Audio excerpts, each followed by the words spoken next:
Are we live? Are we? হ্যাঁ Yes.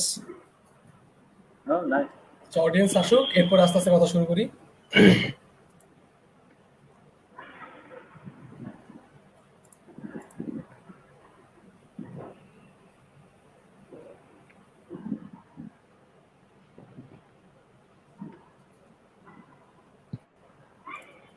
আমার কেমন যাইতেছে সময়? সময় যাইতেছে, ক্লাস নিতেছি অনলাইনে। কয়টা ক্লাস? ডিপেন্ড করে, আজকে 2টা নিলাম, কালকে আবার নাই, ডিপেন্ড করে। পার্টিসিপেশন কেমন? So hello, আসসালামু আলাইকুম আলিফ ভাই, আমান ভাই, thank you so much for coming. আপনাদের একান্ত ব্যক্তিগত সময় আমাদেরকে দেওয়ার জন্য কনসেপ্ট 71 এর পেজে আজকে আমরা লাইভ যাচ্ছি আপনাদের সাথে about discussion about going abroad. Thank you so much first of all Aman ভাই, আলিফ ভাই। Thank you, no problem. Thank you. Okay, বেশিক্ষণ টাইম দিব না আপনাদের, আমরা খুব নর্মালের মধ্যে, এবং যেহেতু কোয়ারেন্টাইনের মধ্যে আমরা সবাই বদ্ধ, তো সবারই হয়তো ইচ্ছা থাকে যে বাইরে যাবার, বা হচ্ছে বিএসসি পর বা হচ্ছে আপনার আন্ডার গ্রাজুয়েটের শেষ আগে। সো ওই ব্যাপারে অনেকের অনেক কনফিউশন থাকে। তো সেই ব্যাপারগুলো নিয়ে আজকে আমরা ইন্ডিয়ান আর্টসের যতটুকু পারা যায় মানুষের কাছে ইনফো দেওয়ার জন্য, সো সেই ব্যাপারে আমরা আজকে আলোচনা করব। এর আগে আপনাদের সাথে অফলাইনে আমার কথা হচ্ছিল এসব ব্যাপারে। সো আলিফ ভাই, আপনি যদি আমাদের সবার সাথে একটু নিজের থেকে পরিচয়, আমি পরিচয় দেওয়া থেকে আপনি যদি আপনার পরিচয়টা দিতেন, সেটা আরো মানুষের কাছে ভালো হতো। সো প্লিজ আপনি একটু আমাদের অডিয়েন্সের সাথে একটু পরিচয় হয়ে নিন। আচ্ছা, হাই, হ্যালো, আসসালামু আলাইকুম। আমি আলিফ, আন্ডারগ্রেড করেছি ব্যাঙ্গালোর ইউনিভার্সিটি ইউকেতে। 18 গ্র্যাজুয়েশন শেষ করি। ওই বছরই অগাস্টের দিকে দেশে চলে আসি, আর পর ডিসেম্বর থেকে বাংলাদেশ সফটওয়্যার কোম্পানিতে বিজনেস অ্যানালিস্ট কাজ করছি। It's been almost 1.5 years. Good going so far. এই তো কিছু ম্যাচ এখন পর্যন্ত টেক করতেছি। আমান। সো আমান ভাই যদি প্লিজ। হ্যালো অডিয়েন্স, আমার নাম হচ্ছে আমান। লাস্ট ইয়ার হচ্ছে বুয়েট থেকে গ্র্যাজুয়েশন কমপ্লিট করেছি সিএসসি ডিপার্টমেন্ট থেকে, আর এরপর থেকে ইউআই ইউনিভার্সিটিতে লেকচার হিসেবে জয়েন করেছি। এখন পর্যন্ত এখানে আমি কাজ করতেছি। তো ভাই কোয়ারেন্টাইন কেমন কাটছে? ফার্স্ট অফ অল সবার সেম কোশ্চেন, কোয়ারেন্টাইন কেমন যাচ্ছে? এত ব্যস্ততা থাকা হয় আপনাদের, অফিস, আদার্স কাজ, পার্সোনাল কাজ, সব মিলে এখন বাসায় হঠাৎ করে বদ্ধ হয়ে যাওয়া একটা অনেক টাফ একটা ব্যাপার আপনাদের জন্য। সো এটা কেমন এনজয় করছেন এখন? কি অ্যানসার করবে আগে, আমান নাকি আমি? তুই কর। এনিওয়ান। যাইতেছে, ভালোই যাইতেছে। I don't really mind. বাসায় থাকি, শুয়ে বসে কাটাই, ঘুমাই, মোটরে যাইতেছি, দ্যাটস ফর শিওর। একটু গেম খেলি, অনেক একটু ফেসবুক, হালকা অফিসের কাজ থাকে, এর মধ্যে যাইতেছে। Not bad. সো দেন আমান ভাই, কোয়ারেন্টাইনের ব্যাপারটা হচ্ছে মানে জিনিসটা অনেকটা ডিপেন্ড করে। আমরা যারা জব করি তখন মনে হয় এত কাজ, আমরা তো আরাম করতে পারলেই বাঁচি। আর এখন এত সময়ের আর শেষ নাই, এখন আর বেশি আরাম হয়ে গেছে, এখন আর বোর লাগে। আসলে মনে হয় আগের জীবনটাই ভালো ছিল।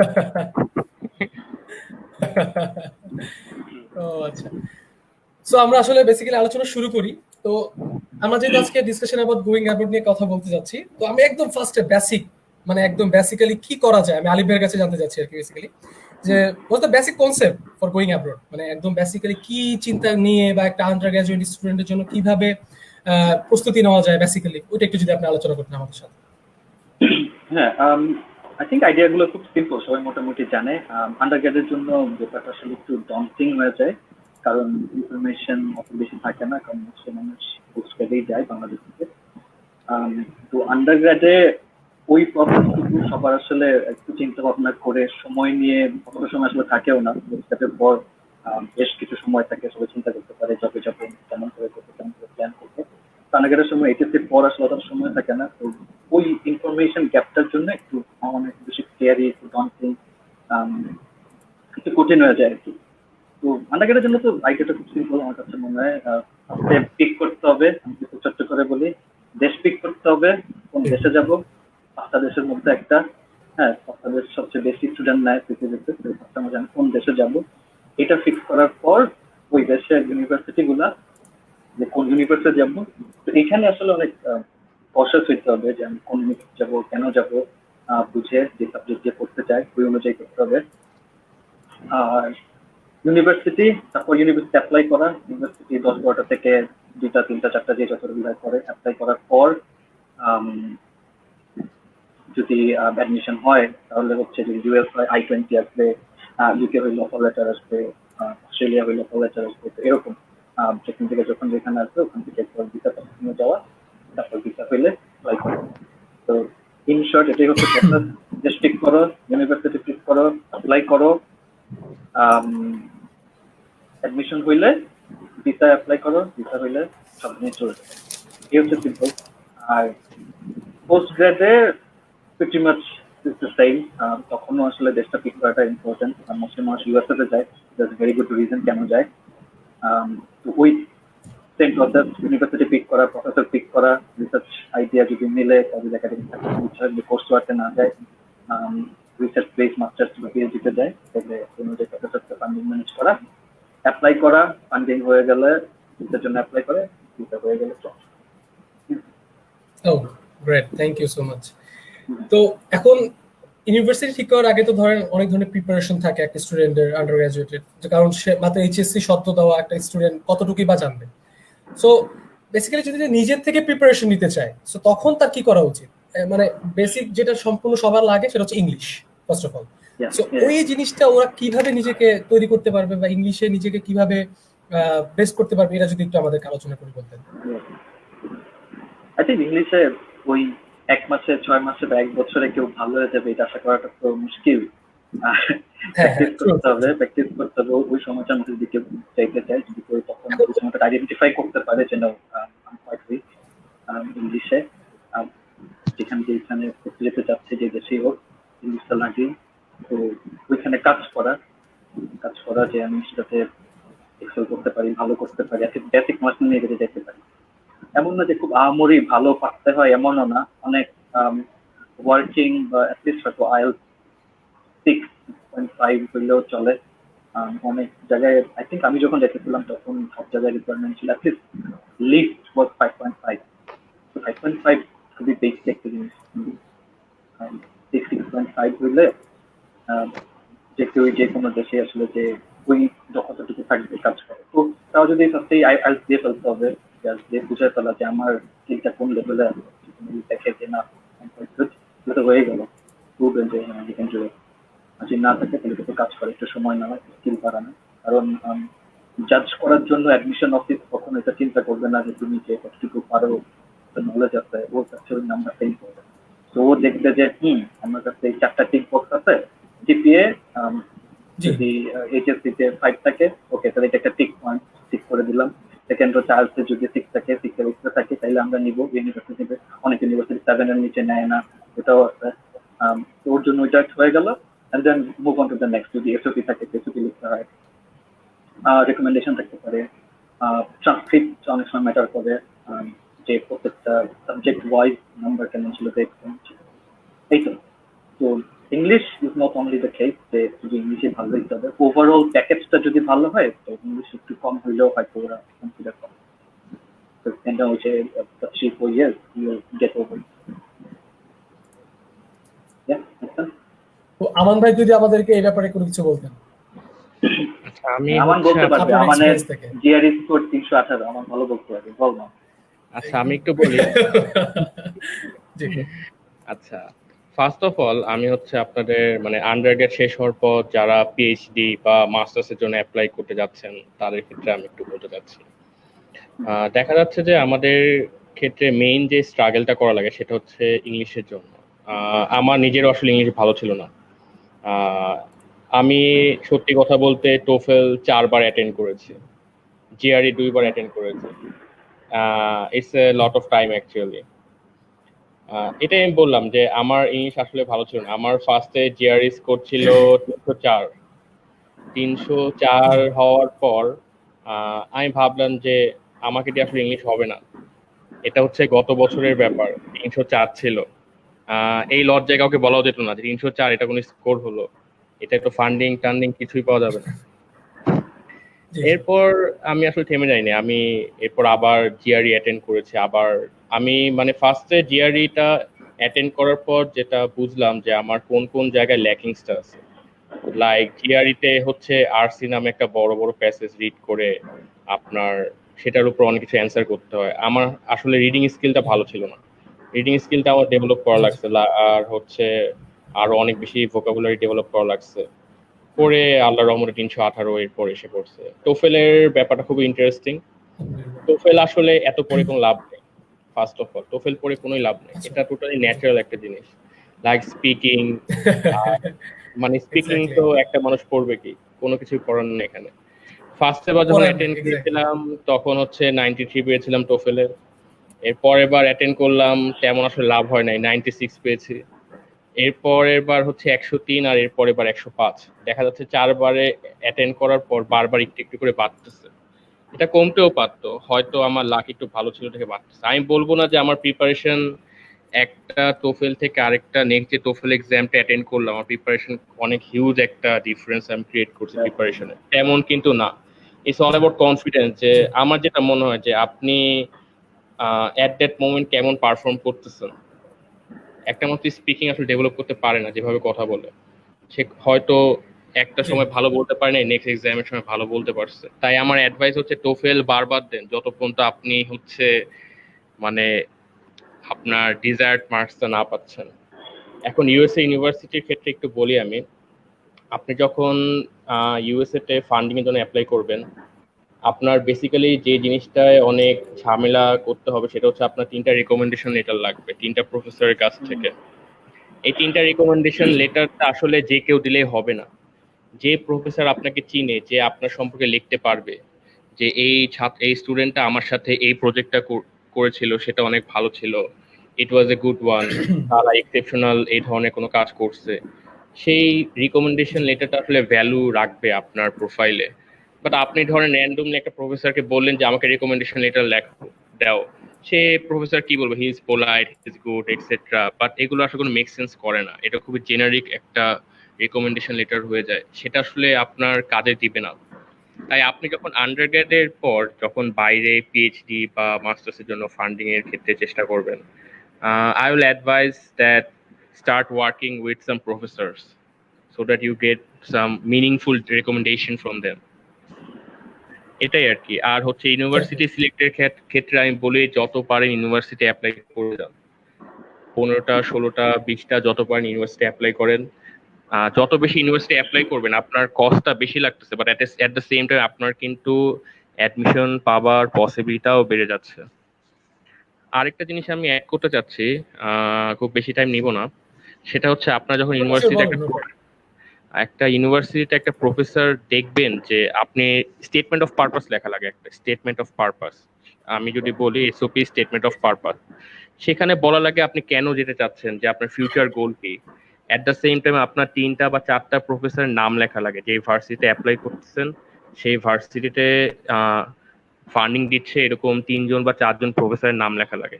এক্ষেত্রে ট্রিক্সটা হচ্ছে আপনি ওইসব প্রফেসরদের ওয়েবসাইটে যাবেন, দেখবেন যে ওখানে বাঙালি স্টুডেন্টরা আছে কিনা। যদি বাঙালি স্টুডেন্টরা অলরেডি ওই প্রফেসর আন্ডারে কাজ করে থাকে, দ্যাট মিনস তারা বাংলাদেশকে চিনে, বাঙালি স্টুডেন্টের মেরিট সম্পর্কে তারা জানে, তখন আপনার প্রতি ইন্টারেস্ট শো করবে। এটাই ম্যাক্সিমাম ক্ষেত্রে হয় আসলে। আর ওকে। হচ্ছে অনেক প্রফেসর লিখে রাখে যে I am looking for students, তাদেরকে নক দিবেন, তাদেরকে মেইল দিবেন যে আমি তোমার সাথে কাজ করতে চাই, তোমার এই কাজ আমার ভালো লাগছে, তাদের রিসার্চ পেপার পড়ে তাদেরকে মেইল দিবেন। তখন তারা রিপ্লাই দিলে আসলে সেটা পজিটিভ একটা ইম্প্যাক্ট ফেলে। এই তো। তবে এখানে একটু ইন্টারাপ্ট করতে চাই আপনাকে, যে অনেকে খুঁজে পায় না যে আমি কিভাবে বা কোন থ্রোতে যাব বা কোথায় গেলে আমি টিচার গুলোর মানে লাইক এমন কি কোনো ওয়েবসাইট আছে যে যেখানে গেলে ওরা একসাথে কোনো টিচারদের বায়োডাটা পাচ্ছে বা যারা খুঁজছে তাদের কোনো ধরনের লাইক ইনফো দেওয়া আমি থাকতেছে যার হ্যাঁ জন্য আমি আমি এটা সিএসসি ডিপার্টমেন্টের ক্ষেত্রে বলতে পারি, কারণ সিএসসি তে আমি নিজে অ্যাপ্লাই করেছি। সেটা হচ্ছে csranking.org। এখানে জি। সবগুলো ভার্সিটির প্রফেসরের সব মানে লিস্টে একবারে আছে, একবারে আসবে, প্লাস কোন প্রফেসর কোন ফিল্ডে কাজ করছে সেটাও আপনি পাবেন। বাট এটা আসলে সব সময় আপডেট করে না, লাইক নতুন কিছু প্রফেসর আসলে সেটা আসলে এখানে আপডেটেড থাকে না। তাই বেস্ট ওয়ে হচ্ছে ইউনিভার্সিটির প্রোফাইল ঘাটবেন, ঘেটে ঘেটে বের করবেন সব প্রফেসরদের। It's a lot of works actually. আমি যদি বলি আপনার একটা ভার্সিটি সম্পর্কে ভালোভাবে নলেজ গেইন করার জন্য অ্যাটলিস্ট 2 দিন টানা সময় লাগবে আপনার, মানে it's a lot of work actually. Thank you. তো সবার একটা মেইন কনফিউশন থাকে যে আইএলটিএস এর প্রিপারেশন আমি কিভাবে নিব। আমি আলিফ ভাইয়ের কাছে জানতে চাচ্ছি, যেহেতু আলিফ ভাই আইএলটিএস দিয়েছেন এবং ভালো স্কোর আলহামদুলিল্লাহ। সো আইএলটিএস এর প্রিপারেশনটার জন্য বেসিক্যালি কি করা উচিত একটা স্টুডেন্ট, একদম বেসিক থেকে, আহামরি যে একদম অ্যাডভান্স লেভেলে যেতে এরকম না, বাট প্রিলিমিনারি একটা বেসিক কি কি করলে আর কি একটা স্টুডেন্টের জন্য অনেক ইজি হয় একটা গুড স্কোর পাওয়া। আই থিঙ্ক আমার এই অ্যান্সারটা আসলে আমানের কথার সাথে অনেক বেশি ইন লাইন হবে যে আইএলটিএস টোটাল এই ক্যান্ডিডেট টেস্টগুলো আসলে অনেক বেশি ন্যাচারাল। তো কেউ যদি খুব ভালো হয় তাহলে ওটা এমনিতেই বেরোয় আসবে। কেউ যদি উইক হয় এই উইকনেসটাও রেজাল্টে বা ওর পরীক্ষায় কেমন দিচ্ছে ওটা তো বোঝা যাবে। তো if someone weak I think suggestion হবে হইতেছে কিপ ওয়ার্কিং অন। কেউ যদি এইচএসসি পরপরই দেয় তখন আসলে সময় বেশ কম থাকে, বাট চেষ্টা করতে হবে যে আমি ভিডিওগুলো দেখি, ইউটিউবে এখন অনেক অনেক অনেক ভিডিও আছে, আর অফিসিয়াল যে গাইডলাইন ওদের ওয়েব পেজে ওইটা ফলো করা। তাহলে কি হবে, এক্সামের প্রসেস সম্পর্কে বোঝা যাবে যে এভাবে এভাবে প্রশ্ন আসতেছে, আমি এই ট্রিক্স গুলা ইউজ করবো। আর আমি দেখছি যে বাংলা মিডিয়ামে ইংলিশ মিডিয়ামে যেটা আমাদের রাইটিং এ অনেক দুর্বলতা থাকে। রাইটিং এর জিনিসটা আমরা কেমনে বের করবো বা কেমনে ইনক্রিজ করতে পারি, ওইটার জন্য আসলে খুব কোনো রকেট সায়েন্স নেই, প্র্যাকটিসের উপর আসলে আর কোনো উপায়ই নেই। লিখতে হবে, দেখতে হবে, নিউজ পেপার পড়তে হবে, ইংলিশ নিউজ পেপার ডেইলি। আর কেউ যদি অনেক অনেক সময় ব্রাউজ করতে থাকে, ইউনিভার্সিটি করতে থাকে, এই পুরো প্রসেসটাতে সময় দিতে থাকে, একটা সময় আসলে বুঝে যায় যে না okay I should write this line not in this way but in other man, এরকম কিছু। এটা খুব মানে একটা ইনটুইটিভ ব্যাপার আর কি, এরকম না যে এটা জাস্ট আমি কাজটা করতেছি কালকে এরকম না। আই থিংক মানে এরকম না, সবার জন্য আবার সেম কেসও না। কারো কারোর জন্য টেক্সট বুক অ্যাপ্রোচও ভালো হইতে পারে ইফ দে হ্যাভ টাইম। যাতে কারো 6 মাস সময় আছে, ওকে ঠিক আছে আমি তাহলে বইয়ের ওয়ার্ড শিখলাম, ইমপ্রুভ করলাম, ওয়ার্ড শিখলাম, ভোকাবুলারি শিখলাম, আমি একটু গ্রামার গুলো ঝালাই করে নিলাম, রাইটিং প্র্যাকটিস করতে শিখলাম ইন দ্য মিন টাইম, এর সাথে লিসেনিং প্র্যাকটিস করলাম, রিডিং প্র্যাকটিস করাটা খুবই খুবই খুবই ইম্পর্টেন্ট। হ্যাঁ, আইএলটিএস এর রিডিং পার্টটাতে আই ওয়াজ রিয়েলি স্ট্রাগলিং। আমার কাছে মনে আছে যে ওই দিনটাতে ওই পার্টিকুলার ডেতে আমি 4টা বা 5টা easy fill in the blank একদম লাস্ট সেকেন্ডে চেঞ্জ দিই। হ্যাঁ, লাস্ট সেকেন্ডে চেঞ্জ দিই। তো রাইটিং এ রিডিং এ আমার স্কোর ভালো আসছে। তো আমি পরে যখন আমার রিডিং এ ওটা ইন্ডিভিজুয়াল স্কোর দেয় যে স্পিকিং এ কত আসছে, রাইটিং এ কত, রাইটিং এ আমার খারাপ আসছিল I think 6.5, but reading A I had 7.5 বা 8, 7.5 বা 8। তো রিডিং এত কঠিন ছিল আমি দেখতে আসলে অবাক হয়ে গেছি, কারণ আমাদের নর্মাল সেমি ইউনিভার্সিটিতে বা কলেজে আমরা আসলে এরকম প্রশ্ন ইউজ টু না, একদমই দেখি খুবই ভালো প্রশ্ন ছিল। তো ওইটা দেখে আমি ভয় পেয়ে গেছিলাম যে হ্যাঁ এটা কি না, বেশ কঠিন, কেমনি কি করবো। তো কিছুক্ষণ চিন্তা করে অনেকক্ষণ লাগাই আমি কিছুক্ষণ আঁকা রাখছিলাম, ভুল আনসার দিচ্ছি, but last minute I change যে না পরে পরে সময় নিয়ে তারপরে করে চেঞ্জ করছিলাম।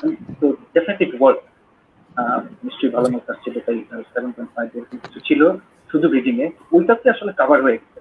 রাইটিংটাতে যে খারাপ ছিল ওইটা, তো ওই রাইটিং এর পার্টটা পরে ওভার দ্য ইয়ার, কারণ আমি আইএলটিএস দিয়েছিলাম 2015-এ, তো over the year I worked on my writing যে না ভালো করতে হবে, আরো ভালো করতে হবে, আরো চেষ্টা করে যাইতেছি যাতে আরো ভালো হয়। তো আমি যেহেতু রাইটিং, লিসেনিং এন্ড হচ্ছে ভাইয়া স্পিকিং এর কথা হচ্ছে, তো আপনি যদি স্পেসিফিক ভাবে যদি বলে দিতেন যে একটা স্টুডেন্টের কিভাবে প্রিপারেশন নেওয়া উচিত for the speaking part, writing part and হচ্ছে রিডিং পার্ট, এটা সবই ইনক্লুডেড, একটার সাথে প্রত্যেকটা ইনক্লুডেড। সো একটা পারলে যে একটা হবে না এরকম না, বাট তাও স্পেসিফিক ভাবে যদি কারোর জন্য ইজি কোনো সলিউশন থাকে আপনার কাছে, কারণ এখন সবাই ইজি ট্রিক্স হইতেছে সারাদিন টিভি সিরিজ দেখা আর হচ্ছে ইংলিশ বই পড়া, নিউজ পেপার পড়া। এটা হচ্ছে ইজি সলিউশন। জি জি এক্স্যাক্টলি। নিউজ পেপার কিন্তু অনেক কাজ হচ্ছে, ইংলিশ নিউজ শোনো। আপনার সাথে আমার যখন কথা হয়েছে অনেক আগে, তখন আপনি আমাকে প্রেফার করেছিলেন যে স্পিকিং বাড়াতে হলে আগে লিসেনিং বাড়াইতে হবে। লিসেনিং কিভাবে বাড়াবে? যত নিউজ শুনবে exactly you can go through with the speak. So জি আমি যদি লেটস সে ক্রিকেটের কমেন্ট্রি শুনতেছে, এখন ক্রিকেটের কমেন্ট্রি শুনতে যে কি আসলে হাফ বুঝতেছে না, তো দেয়ার এন ইস্যু, ওর তার মানে কাজ করতে হবে। ওকে, আমান ভাই যদি এসব ব্যাপারে কোনো সাজেশন দিতেন সবাইকে একটু কাইন্ডলি। আইএলটিএস তো আসলে আমি দেই নাই, টোফেলের ব্যাপারে হয়তো আপনি জিআরই দিকে জিআরই থেকে অনেক, কারণ আইএলটিএস আবার পিটি আছে, এখন অনেক অস্ট্রেলিয়াতে পিটি নিচ্ছে, ইউকে তো অনেক ইউনিভার্সিটি পিটি নিচ্ছে, সো জিআরই তো একটা অনেক আগে থেকেই হয়ে আসতেছে। সো জিআরই পার্টটা যদি আপনি একটু আমাদের সাথে শেয়ার করেন, যেহেতু আপনি জিআরই ব্যাকগ্রাউন্ড হয়েছে, স্কোরও পেয়েছেন আলহামদুলিল্লাহ, সো ফান্ডিংও পেয়েছেন, সো জিআরই ব্যাকগ্রাউন্ডে কত ছিল স্টুডেন্টকে? কোয়ান্টে ছিল 164। ও গ্রেট। আর ওটাতে ছিল 154। আচ্ছা, জিআরই এর ক্ষেত্রে বলি, জিআরই ব্যাপারটা কি, জিআরই প্রিপারেশন নেওয়ার জন্য ফার্স্ট হচ্ছে আপনাদের ফ্ল্যাশ কার্ড নামে একটা অ্যাপ আছে, গুগল প্লেতে পাওয়া যায়। ফ্ল্যাশ কার্ড হচ্ছে ম্যাগুসের হচ্ছে আপনার অথরাইজ 1000 এর মতো ওয়ার্ড। আপনার প্রথম কাজ হচ্ছে আপনি ডেইলি হচ্ছে কানে হেডফোন দিয়ে গান শুনবেন আর বসে বসে ওয়ার্ড মুখস্থ করবেন, ওয়ার্ড ভুলে যাবেন, তখন হতাশ হবেন, আবার ওয়ার্ড পড়বেন। আসলে বিদেশে যেমন কঠিন একটা ব্যাপার, তখন মনে হয় বিদেশে কি না, দেশেই তো অনেক চাকরি, কেন বিদেশে যাবে। 1000টা ওয়ার্ড মোটামুটি হচ্ছে আপনার কন্ট্রোলে আসার পর, এরপর আপনি then you start solving Magoosh questions. আপনি হচ্ছে ম্যাগুসের একটা অ্যাকাউন্ট কিনে নেবেন, 4-5 জন মিলে একটা অ্যাকাউন্ট কিনতে পারেন।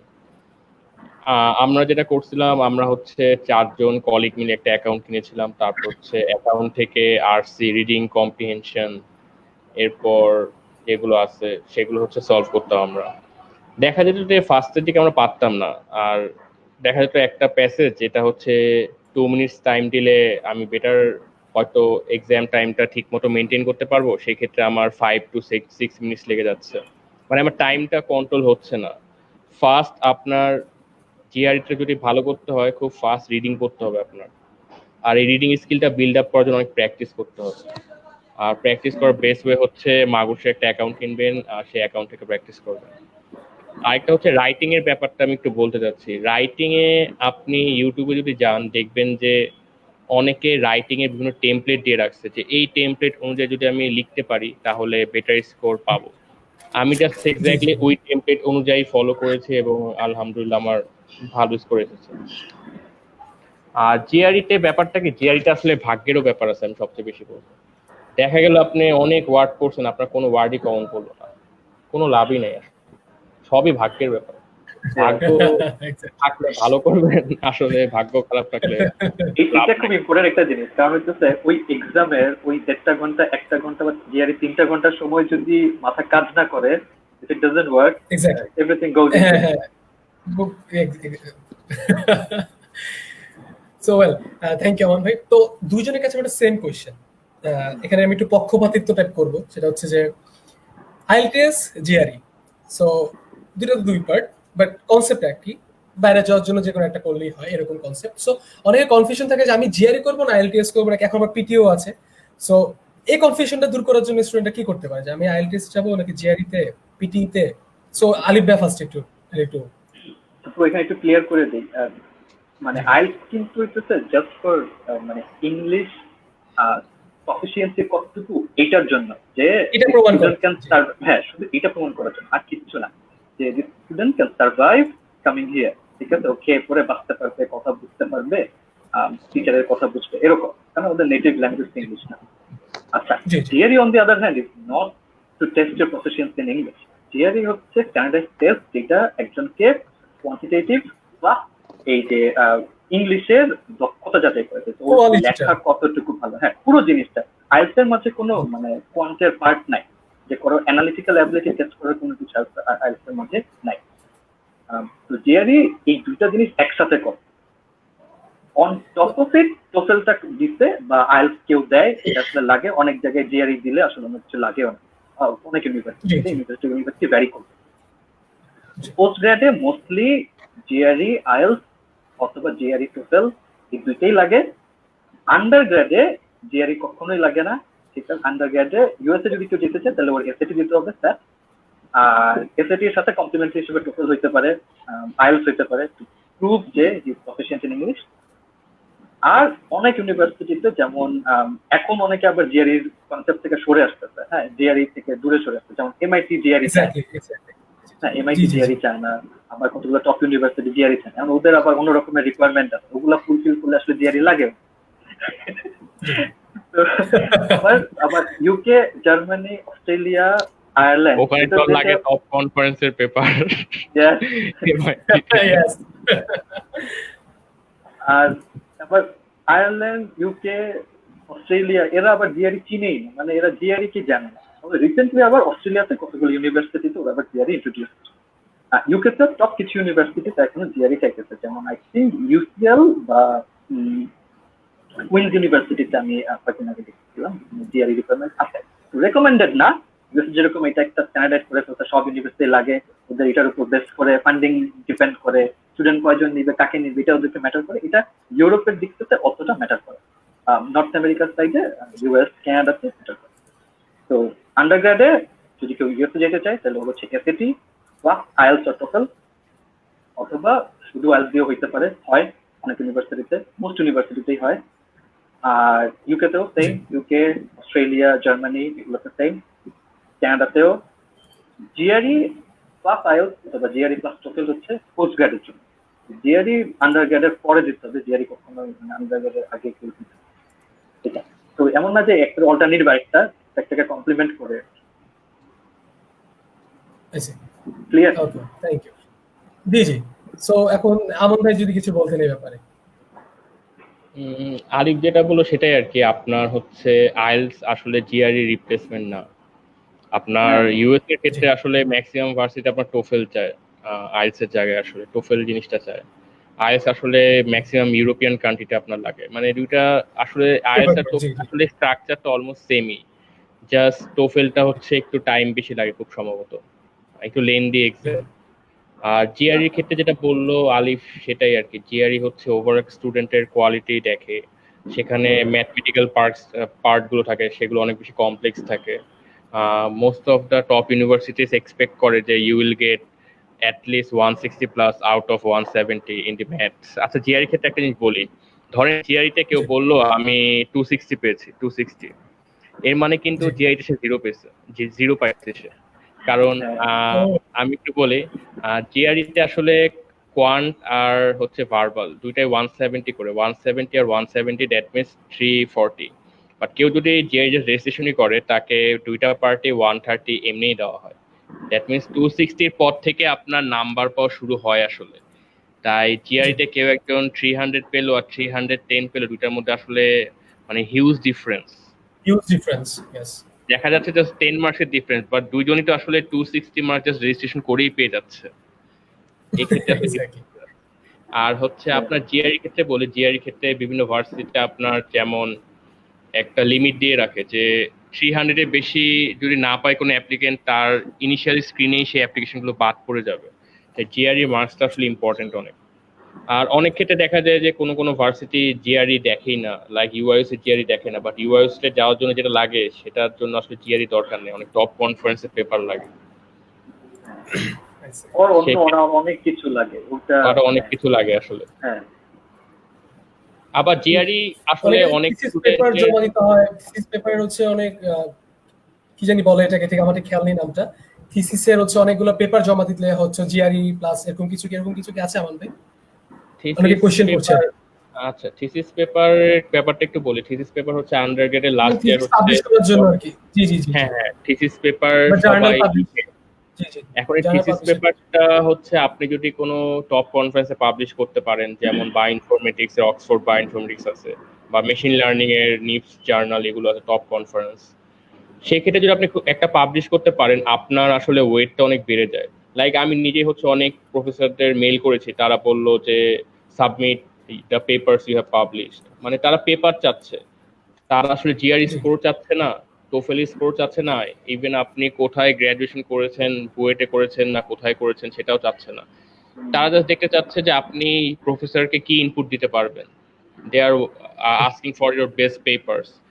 আমার সাজেশন হচ্ছে জি আপনারা আন্ডার গ্রেডে যে থিসিস ওয়ার্কটা করবেন সেটা অনেক হাইয়েস্ট প্রায়োরিটি দিবেন, আপনারা সেটাকে পাবলিশ করার চেষ্টা করবেন টপ কোনো কনফারেন্সে।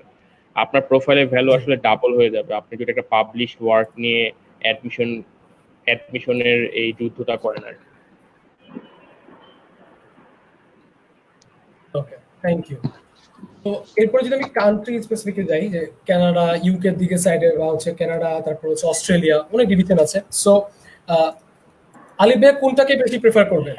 যদি আমি স্পেসিফিকলি বলি যে টিউশন ফিসের উপর ডিপেন্ড করতেছে, কারণ অনেকের ফাইন্যান্সিয়াল অবস্থা একটা ব্যাপার আছে। ইভেন আন্ডার গ্রাজুয়েটে হচ্ছে স্কলারশিপ পাওয়াটা খুব টাফ হয়ে যায়, ইভেন থাকেই না বলতে গেলে। অস্ট্রেলিয়াতে কিছু কিছু কান্ট্রিতে 25% পর্যন্ত অ্যাট মোস্ট স্কলারশিপ দিয়ে থাকে, বাট আদার্স কোনো কান্ট্রিতে আন্ডার গ্রাজুয়েটে স্কলারশিপ পাওয়াটা খুব টাফ। সো তখন আন্ডার গ্রাজুয়েটের জন্য কি যাওয়াটা আপনি প্রেফারেবল মনে করবেন, নাকি হচ্ছে মানে আপনি যদি একটু ডিটেলস এটা একটু বলতেন যে আন্ডার গ্রাজুয়েট স্টুডেন্টের জন্য ওভারসিজ যাওয়াটা কতটা বেশি গুরুত্বপূর্ণ? আন্ডার গ্রাজে আসলে অলমোস্ট কোনো দেশেই রেগুলার স্টুডেন্টদের জন্য কোনো রকমের স্কলারশিপ এরকম কিছু নাই। থাকেই না, যেটা আছে এটা হচ্ছে খুবই মিনিমাম। বাট একদম ব্ল্যাটান্টলি যদি বলি তাইলে সবার আসলে ফিনান্সিয়াল ওই স্ট্রেংথটুকু থাকতে হবে যে আমি 3 বছর বা 4 বছর যে সময়টা আমি ইউনিভার্সিটিতে কাটাবো ওই সময়টা যাতে I can management both tuition fee and accommodation, food cost, এগুলো এই স্ট্রেংথটুকু থাকতে হবে। এটা না থাকলে আসলে মুশকিল হয়ে যাবে, কারণ তখন পড়াও হবে না, অন্য কোনো কিছুই হবে না। সবাইকে আসলে এখানে খুব একটু ভিজিলেন্ট হইতে হবে, কনসাস হইতে হবে যে আমি কোন দেশে যাইতেছি, কেন যাইতেছি। এই জন্যই বুঝলাম দেশ পিক করে ফেলা, যে কেন এই দেশে যাব, আমার অ্যাকচুয়াল গোলটা কি, কি চাই, কি করতে চাই, কেন করতে চাই, এটা এটা বুঝে ফেলতে হবে। সেটা ক্যানাডার জন্য একরকমের অ্যাপ্রোচ হবে, ইউকের জন্য আরেক রকমের অ্যাপ্রোচ হবে, জার্মানির জন্য কমপ্লিটলি ডিফারেন্ট অ্যাপ্রোচ, অস্ট্রেলিয়ার জন্য অন্যরকম একটা অ্যাপ্রোচ হবে। এই জিনিসগুলো মাথায় রেখে চিন্তা করতে হবে যে না, আমি যদি ইউকের কথা বলি, প্রতি বছর সেপ্টেম্বর টার্মে মানুষ নেয়। তো সবাইকে আসলে জুন, জুলাই, অগাস্টের মাঝে ইউকাসিতে যদি কেউ অ্যাপ্লাই করে তাহলে ইউকাসিতে অ্যাপ্লাই করে ফেলতে হবে। ইউকাসিতে 4টা ইউনিভার্সিটিতে অ্যাপ্লাই করতে পারে। এর মাঝখানে যদি কোনো কারণে অ্যাডমিশন হয়ে গেল, অন টপ অফ ইট ইউকাস ছাড়াও ইউকেতে ইন্ডিভিজুয়াল ইউনিভার্সিটি অ্যাপ্লিকেশন নেয়, হুইচ আই ডিড, যেটা আমি নিজে নিজে করছিলাম প্ল্যান করে। এটা একটা অপশন। তো ক্যানাডাতে দেখতে হবে যাচ্ছে আমি কম্পেয়ার করতে হবে যে what do I want out of it, কি এখান থেকে what do I want to get settle. এটাই মোস্ট মানুষের ইচ্ছা থাকে যে I will immigrate to this country, এখানে থেকে যাবো, কাজ করবো, এটাই তো গোল থাকে মোস্ট স্টুডেন্টসের। তো যদি ওইটা থাকে তাইলে দেখতে হবে যে কোন দেশের ইমিগ্রেশন রুলসটা হচ্ছে এখন স্টুডেন্টদের জন্য প্রিফারেবল বা ওদের সাইডে আছে এরকম। ইউকেতে এখন নাই, জাস্ট নাই, সিম্পলি নাই। ক্যানাডাতে আছে, ইউএসএতে আছে। স্টেম ফিল্ডে যারা করবে এদের জন্য আরো বেশি আছে। আই থিঙ্ক ওপিটিতে গেলে এখন আই থিঙ্ক 29 মান্থের মতো, তো 2-2.5 বছরের, তাই না? 29 মান্থ, 12 মান্থ, তারপর স্টেমে পড়লে আরো 17 মান্থ সময় এক্সটেন্ড করে। It's a huge thing. ইউএসএতে, ক্যানাডাতে হচ্ছে 2 বছর পোস্ট স্টাডি ওয়ার্ক ভিসা দেয়, এবং 2 বছরের মাঝে যদি কেউ 1 বছর কন্টিনিউয়াসলি কোনো জায়গায় কাজ করে তাইলে ও পোস্ট স্টাডি ইয়ারের জন্য বা গ্রিন কার্ডের জন্য অ্যাপ্লাই করতে পারে। আর অস্ট্রেলিয়াতেও সেম, আই থিঙ্ক 1 বছরের মতো দেয়, নট রং। জার্মানিতে 1 ইয়ার 6 মান্থ, 18 মান্থ দেয়। আয়ারল্যান্ড একটা খুব ভালো জিনিস করছে রিসেন্টলি। আয়ারল্যান্ড আই থিঙ্ক 16-এ or 17-এ রুলস চেঞ্জড। আয়ারল্যান্ড আগে যাওয়া যেত না। আয়ারল্যান্ড হচ্ছে এখন কেউ যদি মাস্টার্স করে বা ব্যাচেলর করে তাহলে ওরা ডিরেক্টলি 2 ইয়ার পোস্ট স্টাডি ওয়ার্ক ভিসা পায়। তো আয়ারল্যান্ডের ইকোনমি অনেক ভালো। ব্রেক্সিট হওয়ার পর ইউকে যখন ওখান থেকে বেরোয় আসছে, তো তখন গুগল, ফেসবুক, ইবে এরকম বড় বড় কিছু কোম্পানির হেডকোয়ার্টার আসলে আয়ারল্যান্ডে শিফট হয়ে যাচ্ছে, ইভেন জার্মানি থেকে। আয়ারল্যান্ডের ইকোনমি বেশ বুম করতেছে। তো ওরা আসলে ওই সেক্টরটাকে ধরার জন্য 16-এ রুলস চেঞ্জ করে কিন্তু হিউজ অপরচুনিটি আছে। তো এই জিনিসগুলো পিক করে তারপর হচ্ছে ঠিক আছে যে ম্যানেজারে যাবো, পোস্টগ্রাডে যাচ্ছি, এক একজনের জন্য এক এক রকম। বাট দেশ পিক করতে হলে এই জিনিসগুলো দেখে রাখাতে কোন দেশে কিরকম হচ্ছে, তো সেগুলোতে গেলেই আসলে পাওয়া যায়। আর হ্যাঁ, মোরলেস সব ইউনিভার্সিটিতে টিউশন ফিস নিয়ে আইডিয়া দিতেন সবাইকে, কারণ এটা নিয়ে অনেক কনফিউশন থাকে। Tuition fees will range, tuition fees থাকে লাইক ইউকে পার্টটা, ইউএসএ, অস্ট্রেলিয়া, সো এখানে ভ্যারি করে অনেক tuition system. Yes, engineering part আছে, এক এক বিবিএ পার্ট আছে। অনেক দেশ একদমই এক এক রকম। ইউএসএ তে জি। একদম মানে লো রেঞ্জ থেকে বিশাল হাই রেঞ্জ পর্যন্ত আছে। ইউএসএ হচ্ছে মানে is like everything, they have everything. ওদের লিবারেল কলেজ আছে, ওদের প্রাইভেট ইনস্টিটিউশন আছে, ওদের পাবলিক ইনস্টিটিউশন আছে। এক এক ইউনিভার্সিটিতে এক এক রকম কোর্স, এক এক রকমের অ্যাডমিশনের চিন্তা ভাবনা, মোরাল এক এক রকম। তো আবার কমিউনিটি কলেজও আছে, ওখানেও অনেক মানুষ যায় বাংলাদেশ থেকে। তো রেঞ্জ করবে যে 6,000 or 8,000, আই থিঙ্ক 10,000 এর নিচে তো হবে না, 6-10 এরকম দ্য লোয়েস্ট, 6 to 10 হচ্ছে লোয়েস্ট, আর হাইয়েস্ট হবে হচ্ছে আই থিঙ্ক $50,000 পার ইয়ার আন্ডারগ্রেডে। জি। আর পোস্ট গ্রেডে গেলে তো এগুলোতে ফান্ডিং দিয়ে দেয়, এটা বললেন একটা। ইউকেতে ইট উইল রেঞ্জ ফ্রম, ইউকেতে সর্বোচ্চ হচ্ছে স্ট্যান্ডার্ডের থাকে একটা জিনিস, বাট ওটা হচ্ছে হোম স্টুডেন্টদের জন্য। ইন্টারন্যাশনাল স্টুডেন্টদের জন্য it will range from I am sure 8,000 to 10,000 pound থেকে 21,000 পাউন্ড পর্যন্ত। যেমন সিটি ইউনিভার্সিটি লন্ডনে হচ্ছে সম্ভবত সিএস এর কোর্স 15,000 পাউন্ড, 16,000 পাউন্ড এরকম, ওয়ারেস ব্যাঙ্গলোরে হচ্ছে 13,000 পাউন্ড এরকম। Australia is very expensive, so এটা একটু মাথায় রাখতে হবে। অস্ট্রেলিয়াতে স্কলারশিপ না পেলে আসলে খুবই কিন্তু মুশকিল। ওখানে লিভিং কস্ট অনেক বেশি। অস্ট্রেলিয়াতে সবকিছু একটু এক্সপেন্সিভ। হ্যাঁ, তো এইটা চিন্তা করেই আসলে আমি I clearly remember that the reason I rejected Australia একদম শুরুতেই, যে না অস্ট্রেলিয়া করবো না, because I thought it was too expensive, too costly, and ultimately যে রিটার্ন আমি পাবো বা যে ইউনিভার্সিটিতে হয়তো ঠিক করতে হবে ওইটা হয়তো খুব একটা fruitful কিছু হবে না। That's what I felt. But if someone has got loads of money, please go. There is good Australia. Exactly. হ্যাঁ, জার্মানিতে পুরাই অন্যরকম। হ্যাঁ, Germany is like haven student, একদমই ফ্রি, দুনিয়া সবকিছু free, undergrad free, post grade free, খালি পড়তে হবে হইতেছে ওদের ভাষায় আর কি। তো 7-8 বছর লেগে যাবে আন্ডারগ্রেড পাস করতে, এই কারণে জার্মানি বাদ দিয়ে দিচ্ছিলাম।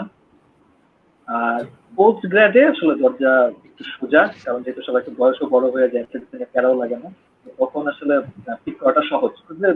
By the time people are 23, 24, 22, they know what they want, এই জিনিসটা আসলে জেনে যায়। তো ক্যানাডা যাবে, ক্যানাডাতে অনেক সুবিধা, ইজি, জাস্ট ফান্ডিং পাইলেই হইলো, বা নিজের টাকা দিয়েও যেতে পারে, 2 বছর থেকে চলে আসতে পারবে, কাজটা করবো জার্মানিতে ভাই কি ল্যাঙ্গুয়েজটা অনেক প্রেফার করে না ওরা, মানে স্টুডেন্টের পাশাপাশি স্টুডেন্টের জন্য ওদের ল্যাঙ্গুয়েজটা শিখে বলো।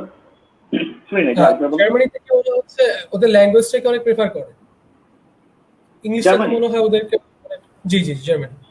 হ্যাঁ হ্যাঁ, আচ্ছা, জার্মানিতে আন্ডারগ্রেডে মানে ইংলিশ স্পিকিং স্টুডেন্ট ইউনিভার্সিটি নাই, ওদের প্রাইভেট মনে হয় 5টা বা 6টা ইউনিভার্সিটি আছে। ইউড বি বেটার অফ, একটু ভালো মতো শুনবেন। হ্যাঁ প্লিজ কন্টিনিউ। হ্যাঁ, তো জার্মানিতে you'd be better off going to some other country rather than going to Germany for undergrad যদি ইংলিশে পড়ার ইচ্ছা থাকে। বাট জার্মানিতে কেউ যদি জার্মানটা শিখে স্টুডেন্ট কলেজ করে, ওরা হচ্ছে বাংলাদেশের এইচএসসি মানে পাত্তা দেয় না, মানে কোনো ইকুইভ্যালেন্স ওদের কাছে নাই। ওদের ওইখানে যে আরো 1-1.5 বছর পড়তে হবে, অথবা বাংলাদেশের কোনো ইউনিভার্সিটিতে 1 বছর 1.5 বছর পরে সেই কোর্সটা দেখায় ওখানে ফার্স্ট ইয়ারে যে ভর্তি হইতে হবে, 1 বছর বা 2 বছর এরকম। ওরা হচ্ছে আমাদের ইউকে বা ইউএস যেরকম আমাদের এইচএসসি পরেই ডিরেক্টলি আন্ডারগ্রেডে ভর্তি হতে দিচ্ছে, জার্মানি এটা করে না। তো জার্মানিতে যেতে হইলে সেটা হচ্ছে স্টুডেন্ট কলেজ করে 2 বছর জার্মানটা শিখে B1 লেভেলে গিয়ে তারপর ইউনিভার্সিটিতে ভর্তি হইতে হয়। তো কেউ যদি ওই এফোর্টটা দেয়, অনেকেই দেয়, অনেকে দিয়েছেও, বিসাগের ওয়েবসাইটে গেলে অনেক অনেক অনেক ইনফরমেশন পাবেন। বিসাগ ইজ ট্রিমেন্ডাস। আমি যখন খোঁজ নিচ্ছিলাম বা দেখছিলাম তখন বিসাগ এত রিসোর্সফুল ছিল যে জার্মানি সম্বন্ধে একদম টপ টু বটম সব ইনফরমেশন পেয়ে যাবে, অনেক ভালো একটা বিসাগ ফাউন্ডেশন যারা কাজ করতেছে, এটা ফেসবুক পেজ অফ ব্রিলিয়ান্ট। হ্যাঁ, তো জার্মানিতে ওই ডিফিকাল্টিটা আছে যে কেউ যদি পড়তে চায়, ভালো করে পড়তে হলে জার্মান ভাষাতেই আসলে পড়তে হবে, বাট ইটস ফ্রি। তারা যদি ওই সময়টুকু দেওয়ার থাকে যে গ্র্যাজুয়েট 22 আর গ্র্যাজুয়েট 25। আরেকবার বলো তো। জার্মানিতে হচ্ছে কি পোস্ট গ্রাজুয়েট করা ঠিক হবে নাকি আন্ডার গ্রাজুয়েট করা ঠিক হবে, আপনি কি প্রেফার করবেন? এটা তো ডিপেন্ড করে, কারো যদি খুব ইচ্ছা থাকে যে আমি আন্ডার গ্রেডের জন্য কোনো দেশে যাব বা দেশের বাইরে যাব বা ভালো পড়াশোনা করতে চাই বা কোয়ালিটি ওয়ালা কোনো একটা ইউনিভার্সিটি বা কোনো দেশে পড়তে চাই, তাহলে এটা তখন ঠিক করতে হবে, চিন্তা করতে হবে whether it should be Germany, US or UK বা কানাডা, ভ্যারি করবে। আর আন্ডারগ্রেড করবে নাকি পোস্ট গ্রেড করবে ওইটা ডিপেন্ড করে। তুমি খুব যেতে আন্ডারগ্রেড তাহলে যাবে, আর যদি মনে হয় যে না আমি একটা থাকবো ঘুরবো ফিরবো, পোস্ট গ্রেডে যাবে, ফাইন। জার্মানিতে ডেফিনেটলি পোস্ট গ্রেডে যাওয়াটা ইজিয়ার ইন আ ওয়ে যে পোস্ট গ্রেডে 60% কোর্সেস হচ্ছে ইংলিশে। থ্যাংক ইউ সো মাচ আলিফ ভাইয়া। তো আমান ভাইয়ের কাছে যেটা জানতে চাচ্ছি যে সেম কোশ্চেনই, জাস্ট পোস্ট গ্রাজুয়েটের জন্য তখন টিউশন ফিস এবং হচ্ছে আদার যে অবস্ট্যাকলস গুলো থাকে ওগুলো নিয়ে যদি একটু বলতেন। আচ্ছা, টিউশন ফিসের ব্যাপারে আমি একটু বলি। আপনারা পিএইচডি করতে যারা যাবেন, ম্যাক্সিমাম ভার্সিটি আসলে ইউএসএ তে আপনাদের ফুল ফান্ডিং দিয়ে দেয়। মানে পিএইচডি যারা করতে যায় বাংলাদেশ থেকে বা বিভিন্ন এশিয়ান কান্ট্রি থেকে ইউএসএ তে, পিএইচডি আসলে নিজের ফান্ডিং এ কেউ করতে চায় না, কারণ পিএইচডি আসলে অনেক হার্ড একটা জিনিস। দেখা যায় যে ম্যাক্সিমাম মানুষ বলবো না, দেখা যায় যে 30 থেকে 40% মানুষ এই মাঝখানে ব্যাক আউট করে। তখন আসলে তাদের এই যে টাকাটা ইনভেস্ট করবে যদি নিজের টাকায় পড়তে যায়, সেটা আসলে লস হয় আপনাদের। ইউএসএ যারা হচ্ছে নিজের ফান্ডিং এ যায়, তাদের ম্যাক্সিমামে হচ্ছে আপনাদের মাস্টার্স করতে যায়। কারণ ইউএসএ তে আপনি যদি কোনো ভালো ইউনিভার্সিটি থেকে মাস্টার্স করেন, আপনার আসলে লাইফ সেটেল, আপনি চাকরি পাবেনই। পিএইচডি তাহলে কারা করে? দেখা যাচ্ছে যে মাস্টার্সে আপনার ফান্ডিংটা খুবই কম। মাস্টার্সে এখন তো ইকোনমিক রিসেশন চলতেছে ইউএসএ তে, তাই দেখা যাবে যে ম্যাক্সিমাম ভার্সিটি আপনাকে মাস্টার্সে কোনো ফান্ডিং দিবে না। ভার্সিটি মেইনলি হচ্ছে আপনাকে পিএইচডি তে ফান্ডিং দিতে চায়, কারণ you will contribute something to their research area. আপনি কিছু কন্ট্রিবিউট করবেন, এটার জন্য আপনাকে ফান্ডিং দিবে। পিএইচডির ক্ষেত্রে দেখা যায় অনেকে হচ্ছে পিএইচডির মাঝপথে ব্যাক আউট করে। যখন ফুল ফান্ডিং পেয়ে পিএইচডি করতে যায় তখনও মাঝপথে ব্যাক আউট করে। Then they will have to options. আপনার যদি ভার্সিটি, এখানে ভার্সিটির ওয়াইজ ডিপেন্ড করে। অনেক ভার্সিটি হচ্ছে আপনাকে মাস্টার্সের ডিগ্রি দিয়ে ছেড়ে দিবে, যে পিএইচডি করতে আসে 3 ইয়ার্স স্পেন কোর্স শেষে তাকে মাস্টার্সের ডিগ্রি দিয়ে দিই। অনেক ভার্সিটি আবার সেটা দিতে চায় না। মানে ভার্সিটি ওয়াইজ এটা ডিপেন্ড করে। আবার দেখা গেল যে আপনাকে মাস্টার্সের ডিগ্রি দিয়ে দিল, বাট আপনার প্রফেসর হচ্ছে আপনাকে জবের জন্য রেকমেন্ডেশন দিচ্ছে না। সেক্ষেত্রে জব পাওয়াটা অনেক বড় একটা ঝামেলা হয়ে যাবে আপনাদের জন্য। আর টিউশন ফির ক্ষেত্রে একটু বলি, টিউশন ফি আসলে আপনার ভার্সিটি ওয়াইজ অনেক ভ্যারি করে। আমার ফ্রেন্ড আলিফ যেটা বললো, যেমন আমি ইউনিভার্সিটি অফ ক্যালিফোর্নিয়া রিভারসাইডের কথাই বলি, আপনার হচ্ছে ওখানে 5 ইয়ার্স পিএইচডির জন্য টিউশন ফি অলমোস্ট $1 লাখ মতো লাগবে আপনার। সো এটা আপনার ভার্সিটি ওয়াইজ ভ্যারি করে। অনেক আবার ভ্যারি দেখা করবে ফান্ডিং এটা। এর জন্য তাহলে কি ধরনের ব্যাপারটা গুলো খেয়াল রাখতে হবে ভাই? এর পাশাপাশি ফান্ডিং এটাও একটু অ্যাড করে বলে দিন। তাহলে আর কি অনেকে ফান্ড ফান্ডিংটাই তো মেইন, সো এর জন্য যে প্রসিডিউরস গুলো ওগুলো একটু যদি কাইন্ডলি একটু ফান্ডিং ব্রিফলি এর বলেন। ক্ষেত্রে আমি একটু বলি। ফান্ডিং এর ক্ষেত্রে যেটা কয়েকটা জিনিস আপনার খেয়াল রাখতে হবে। ফার্স্ট অফ অল, আপনার হচ্ছে যখন যদি আপনি ম্যাক্সিমাম ফান্ডিং আসলে আপনাকে ফল সেশনে হচ্ছে আপনাকে দিবে। ফলেই হচ্ছে ম্যাক্সিমাম ভার্সিটি আপনাকে ফান্ডিং দেয়। আর ফল সেশনে অ্যাপ্লাই করার জন্য ম্যাক্সিমাম ডেডলাইন আপনার 15 ডিসেম্বর থাকে, অ্যাপ্লিকেশনের ডেডলাইন। আচ্ছা, আমি এখন একটু বলি আমার যেটা আমি মনে করি। আমার অ্যাডভাইস হচ্ছে আপনি নভেম্বর থেকেই বিভিন্ন ভার্সিটির প্রফেসরের মেইল দিবেন। মেইলের ফরম্যাটটা এরকম হবে, আপনি একটা প্রফেসরের 3-4টা পেপার পড়বেন, খুবই ব্রিফলি বলবেন যে এই 3-4টা পেপারের এই পার্টিকুলার পোর্শনটা আমার অনেক ভালো লাগছে। লাইক আমি একটা পেপার লিখলাম, কেউ যদি আমাকে মেইল দেয়, আমি কিন্তু মেইল দেখে বুঝতে পারবো যে সে আমার পেপারটা আসলে ভালোভাবে বুঝতে পারছে নাকি। সেই পার্টিকুলার পয়েন্টগুলো আপনি তুলে ধরবেন যে এই পেপারের এই এই কাজগুলো আমার ভালো লাগছে, আমি তোমার সাথে কাজ করতে চাই। তখন প্রফেসর হয়তো ইন্টারেস্টেড হলে আপনার ইন্টারভিউ নিবে। ইন্টারভিউ ভালো হলে বলবে ওকে তুমি অ্যাপ্লাই করো, আমি তোমারটা দেখবো। আচ্ছা, এই যে আমি তোমারটা দেখবো ইটস এ হিউজ থিং। এই একটা প্রফেসরের আসলে আপনার অ্যাডমিশনের ব্যাপারে অনেক হিউজ একটা ইম্প্যাক্ট রাখতে পারে। প্রফেসর যদি আপনাকে রেকমেন্ড করে, আপনি ফান্ডিংও পেয়ে যাবেন, এট দ্য সেম টাইম আপনার অ্যাডমিশনও হয়ে যাবে। আচ্ছা, এক্ষেত্রে একটু বলি, আপনি যে মেল দিলে রিপ্লাই পাবেন এটা আসলে গ্যারান্টেড না। দেখা যাচ্ছে যে এরকম হিস্ট্রিও আছে, মানুষ 500-600 মেল দেওয়ার পর 4-5টা রিপ্লাই পাচ্ছে। সো আপনি মেল দিতে থাকবেন, একেবারে কোনো লজ্জা ছাড়া মেল দিতে থাকবেন সব প্রফেসরকে, যে আমি Yeah. সবগুলো প্রফেসরকে জ্বালায় একেবারে শেষ করে ফেলবো, এরকম লজ্জার কিছু নাই। জি জি প্রফেসর মেলে রিপ্লাই না দিলে হতাশ হওয়ারও কিছু নাই, আপনি মেল দিতে থাকবেন। দেখা যাবে যে এট সাম পয়েন্ট আপনি মেলে রিপ্লাই পাচ্ছেন।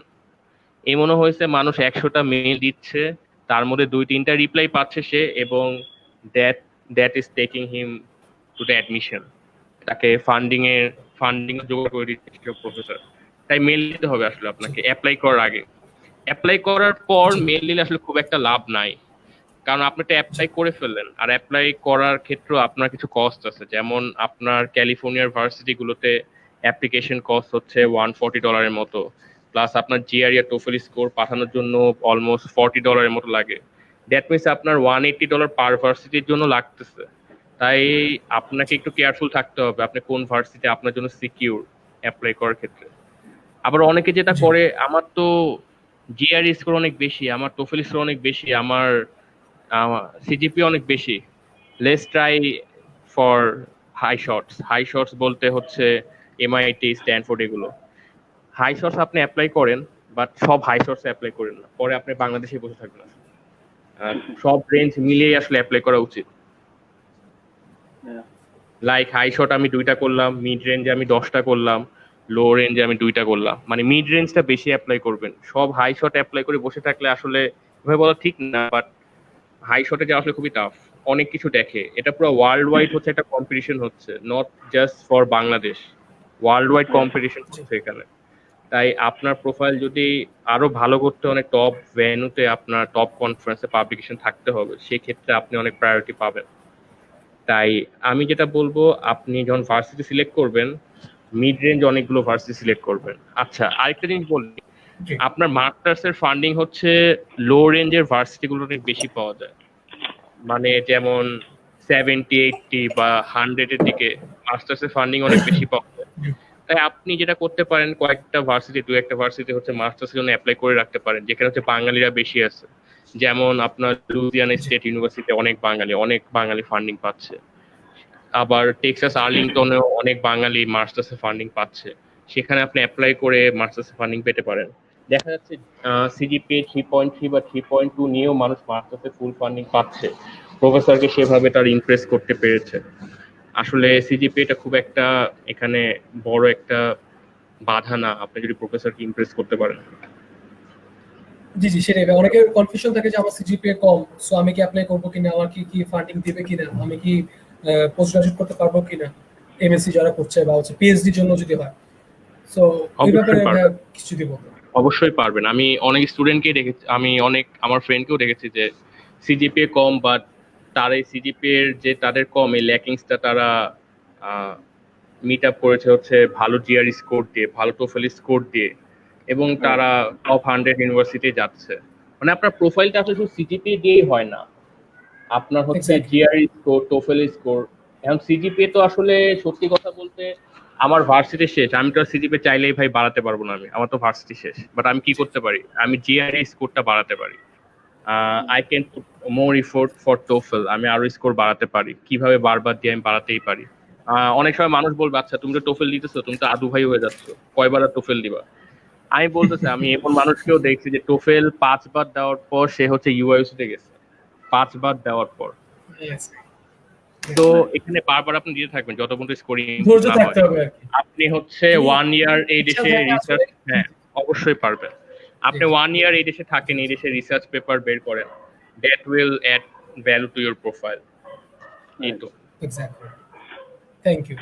তো আলিফ ভাই কাছে যেটা জানতে চাচ্ছিলাম, জি জি আলিফ, সরি আমার আসলে ইলেকট্রিসিটি চলে গেছে, so I have to turn off the video, sorry. ও সিরিয়াসলি ফোনের ডেটা থেকে will just hear the audio. Okay sure. আমি আমার কথার সাথে একটা জিনিস অ্যাড করি, এখানে একটা মজার জিনিস আছে। আমি এক ভাইয়াকে চিনতাম, উনি হচ্ছে আমার ইউনিভার্সিটিতে মাস্টার্স করতে আসছিলেন। উনি এখন হচ্ছে কানাডাতে ইউনিভার্সিটি অফ সাসকাচুয়ানে পিএইচডি করছেন। হ্যাঁ, উনি যখন ইউনিভার্সিটিতে মাস্টার্স করতে গেলেন, তোমার সাথে কথা বলতেছিলাম, উনি একদিন আমাকে বলতেছিলেন, ভাই কি বলবো, আমার তো ইউএস ভিসা 6 বার রিজেক্ট হয়েছে। হ্যাঁ, এবং 6বারের 6বারই উনার ফান্ডিং ছিল। হ্যাঁ, 6বারই ফান্ডিং ছিল। 6বারের বার যখন উনার ফান্ডিং ক্যান্সেল হয়েছে, এর পরের বার উনি ইউকের জন্য অ্যাপ্লাই করছে। প্রথমবার উনার মনে হয় ইউকে ভিসাও ক্যান্সেল হয়েছে, মানে পায় নাই। সেকেন্ড টাইম ইউকের ভিসা পেয়ে উনি মাস্টার্স করতে আসলেন। তো চিন্তা করতে হবে যে উনি 2 বছর প্রতিবার 3বার করে ট্রাই করেছে ইউএসএ তে ভিসার জন্য। তো দেয়ার ওয়াজ সামথিং ডেফিনেটলি রং। যদি ওনার ফান্ডিং ছিল, হয়তো অন্য কোনো ইস্যুতে, we don't know, he was getting rejected. তো এরপর আলহামদুলিল্লাহ ইট ওয়ার্কড আউট। মানে উনার রেজিলিয়েন্সটা ম্যাটার্ড, যে উনি লেগেছিলেন, কাজ করেছেন ওই 2টা বছর 3টা বছর, আশা ছেড়ে দেন নাই, লেগেছিলেন, ইউকে তে গিয়েছেন, মাস্টার্স করে ইউকে থেকে অ্যাপ্লাই করেছেন ক্যানাডাতে, and then it worked out. আর আরেকটা জিনিস হচ্ছে যে আচ্ছা সিজিপিএ কম, অথবা আমার জিআরই স্কোর কম, জিআরই স্কোর হয়তো 320 না, 25 না, হয়তো 310, 305, 6। আই থিঙ্ক ওই যে ফেসবুক কতগুলো গ্রুপ আছে, অনেকগুলো গ্রুপ আছে, নেক্সট স্টপ আছে, আরো বেশ কয়েকটা গ্রুপ আছে। তো ওইখানে এরকম অনেক সময় দেখা যায় যে কয়েকটা গল্প, সিজিপিএ হচ্ছে 3 পয়েন্ট সামথিং, 2-1, জিআরই হচ্ছে 306, 8, 10, কিন্তু মোটামুটি ভালো মানের ইউনিভার্সিটিতেই পিএইচডি করতে পেরেছে। আমি একটু অ্যাড করতে চাই যে আপনি যখন ইউএসএ ইউনিভার্সিটিতে গ্রাজুয়েশন করতে যাবেন, মাস্টার্স করেন বা পিএইচডি করেন, আপনি ইউনিভার্সিটিতে আপনি যদি ইউএসএ এর 20 নাম্বার ইউনিভার্সিটি থেকেও যদি মাস্টার্স করেন, আর আপনি ধরেন 100 নাম্বার ইউনিভার্সিটি থেকেও মাস্টার্স করেন, দেখা যাবে যে আপনি জব পাবেনই, অবশ্যই আপনি জব পাবেন। দেখা যাবে যে 20 নাম্বার ইউনিভার্সিটি থেকে বের হচ্ছে, সে সাথে সাথে জব পাচ্ছে, আপনি 2 মাস পরে জব পাচ্ছেন। যে 20 নাম্বার ইউনিভার্সিটি থেকে বের হচ্ছে, সে যত মান্থলি স্টার্টিং স্যালারি পাচ্ছে, যে 100 নাম্বার ইউনিভার্সিটি থেকে বের হচ্ছে, সে হয়তো তার চেয়ে ইয়ারলি $2000 কম ইনকাম করতেছে। বাট এটা তো আসলে এত হিউজ একটা অ্যামাউন্টের মানে ডিফারেন্স না। আপনার ইয়ারলি আপনি বলেন, মানে এরকম আপনার ভাবার দরকার নেই যে আপনি টপ ইউনিভার্সিটি পাচ্ছেন না, আপনার লাইফ শেষ, এরকম না। আসলে আপনি যদি দেখেন যে লোয়ার ইউনিভার্সিটি থেকেও মানুষ গুগলে যাচ্ছে, মাইক্রোসফটে যাচ্ছে, এটা হচ্ছে আসলে। হ্যাঁ, এটা সাবজেক্টিভ একটা ব্যাপার। দুনিয়াতে আসলে হাজার হাজার ইউনিভার্সিটি, আমি এটা সবসময় বলি। তো if you are not getting an university, it's your fault. এটা দুনিয়ারও ফল্ট না, সিস্টেমেরও ফল্ট না। হাজার হাজার খানিক ইউনিভার্সিটি আছে, US, Canada, UK, Australia, Germany মিলায়। ইভেন মানুষ ফ্রান্সেও যায়, ইতালিতেও যায়। হ্যাঁ, এক্স্যাক্টলি, নরওয়ে, সুইডেন, ও এখন ফিনল্যান্ডে অনেক মানুষ যাওয়া শুরু করছে। Finland very popular. জি, কমন কোয়েশ্চেন মানে একটা প্রধান সমস্যা কি থাকতে পারে একটা আন্ডার গ্রাজুয়েট স্টুডেন্টের জন্য বা পোস্ট গ্রাজুয়েটের জন্য, যে আমি একটা জায়গায় অ্যাপ্লাই করবো অ্যাব্রোডের জন্য, সো আমার মেইন সমস্যাটা কি, যেটার জন্য আর কি আসলে সবার মানে রেডি থাকা উচিত? হ্যাঁ, অবশ্যই ফাইন্যান্সিয়াল রেডি অবশ্যই থাকতে হবে সবার, for the under graduate students, but post graduate বা আন্ডার গ্রাজুয়েট সবার জন্য মিলিয়ে যদি একটা কোনো কমন সমস্যা বা একটা সলিউশন যদি আপনারা যদি দিতেন। ফার্স্ট আমি আলিফ ভাইকে জানতে চাই। হ্যাঁ, ইন শর্ট যদি আমি বলি, সেটা হচ্ছে কারেজ আর নলেজ। যদি সাহস না থাকে, তাইলে মানে জানতে থাকার চেষ্টা করার ওই স্পৃহাটাও আসবে না। আর যদি নলেজ না থাকে, তাহলে সাহস আসবে না। তো বেসিক্যালি আওয়ার্স এন্ড আওয়ার্স কম্পিউটারের সামনে বসে বসে রিসার্চটা করতে হবে আসলে, যে এই ইউনিভার্সিটিতে যাব, ওদের রিকোয়ারমেন্টটা কি, আমি কি পারবো, do I have the ability, আমি যে সাবজেক্ট পড়তে যাচ্ছি আসলে ঠিক কি পড়বো, কেন পড়বো। সো অতটুকু মমতা যদি কারো মাঝে থাকে, no I do want it, if someone wants it so bad, you will find a way. সেটাই আন্ডারগ্রেডে যেটা হয়, এখানে ওখানে ঘুরে যে এক একটা কনসাল্টিং ফার্মে যায় বা হচ্ছে কারো কাছে গিয়ে ধর্ণা দেওয়া হয়, বাট নিজে হয়তো রিসার্চ করা হয় না, নিজে থেকে হয়তো খুঁজে বেড়ানো হয় না যে আমি ট্রাই করি। এটা আমার কাছে মনে হয় সবচেয়ে বড় ভুল। কারণ আন্ডারগ্রেডের সময়টা আসলে এত ইম্পর্টেন্ট। এই সময় একটা decision, how can I give it to someone else, how can I let someone else to take decision for myself, যে ও তোমার you should go to this university, হ্যাঁ তোমার এই দেশে যাওয়া উচিত, রাদার দ্যান দিস। এই ডিসিশনটা অন্য একজন কেমন করে নেয়, এটা আই ডোন্ট নো। তো যেটা করতে হবে সেটা হচ্ছে নলেজটা নিতে হবে। এবং নলেজ আসলে এই 2020-তে এসে যদি কেউ বলে যে no I am just too lazy, তাহলে কিছু হবে না। আসলে পরিশ্রম করতে হবে আর লেগে থাকতে হবে। Like I said, visa reject হবে, অফার লেটার আসবে না, ইউনিভার্সিটিও রিজেক্ট করবে, পোস্ট গ্রাড হোক আন্ডারগ্রাড হোক, জাস্ট লেগে থাকতে হবে। ইউনিভার্সিটিও আছে, সুযোগও আছে, সাহস রাখতে হবে, নলেজ গেইন করলে জাস্ট জানা যাবে যে no, this university is not right for me, but this one is. তো আমি এটাতে ট্রাই করবো। আর নর্মালি যেটা হয়, আমরা আসলে মানে ওই প্র্যাকটিসটা করি না যে আমরা ইমেল করি না বা ভয় পাই কথা বলতে। সো আই থিঙ্ক এটা সবার প্র্যাকটিসটা করে ফেলা উচিত যে আমি যেটাকে আমার মনে হচ্ছে এটা থেকে আমার ভালো প্রসপেক্ট আছে, আন্ডার গ্রেডের স্পেসিফিক্যালি বলছি, ওদের ইন্টারন্যাশনাল অ্যাডমিশন অফিস মেল করে দেওয়া যে এটা হচ্ছে আমার credential, this is what I've done, this is wire I am from, আমাকে বলো যে ক্যান আই গেট ইট। হ্যাঁ, so I was really surprise, I did it. আমি ব্যাঙ্গালোর ইউনিভার্সিটিতে প্লাস হচ্ছে বাফ ইউনিভার্সিটি, তারপর ইউনিভার্সিটি অফ বাফ, ইস্ট অ্যাংলিয়া, এখানে মেল করেছিলাম। হ্যাঁ, তিনটে university I think within 3 days আমাকে খুবই ডিটেইল সুন্দর মেল করেছিল। আমি মানে প্লেজেন্টলি সারপ্রাইজ এত সুন্দর করে গুছায় অ্যান্সার দিতে। তো সবকিছু মিলায়ে ব্যাঙ্গালোর ইউনিভার্সিটির response was brilliant. One of the মানে মেইন রিজন যে কারণে হচ্ছে আমার ব্যাঙ্গালোর পিক। তো মেল করে ফেলতে হবে ইন্টারন্যাশনাল অ্যাডমিশন অফিসে যে এটা হচ্ছে আমার ক্রেডেনশিয়াল, আমার এ লেভেলস এরকম ছিল, এইচএসসি এরকম ছিল, আমি এরকম করতে চাই। তো এরপর তো pretty much the same, just লেগে থাকা। তো সাহস করা আর হচ্ছে জানা যে আমি কেন এটা করতে চাই, কোন দেশে, কেমন করে, কোন ইউনিভার্সিটি। Thank you. আমন ভাই যদি একটু শর্টলি কিছু বলেন। আচ্ছা, আমি একটু বলতে চাই, আমি একটা স্টোরি শেয়ার করি আমার। বাইরে যখন আপনি অ্যাপ্লাই করবেন, আপনার মানে পেশেন্সের লিমিটটা মানে অনেক বেশি হতো, পেশেন্সের লিমিট। আমি একটু বলি, আমি হচ্ছে একটা ভার্সিটিতে একটা প্রফেসরকে মেল করেছিলাম। সেই প্রফেসর আমার কাজ দেখেছে, এরপর বললো যে তুমি তোমার কাজের একটা রিসার্চ স্টেটমেন্ট লেখো, একটা পাওয়ার পয়েন্টে স্লাইড বানিয়ে দাও।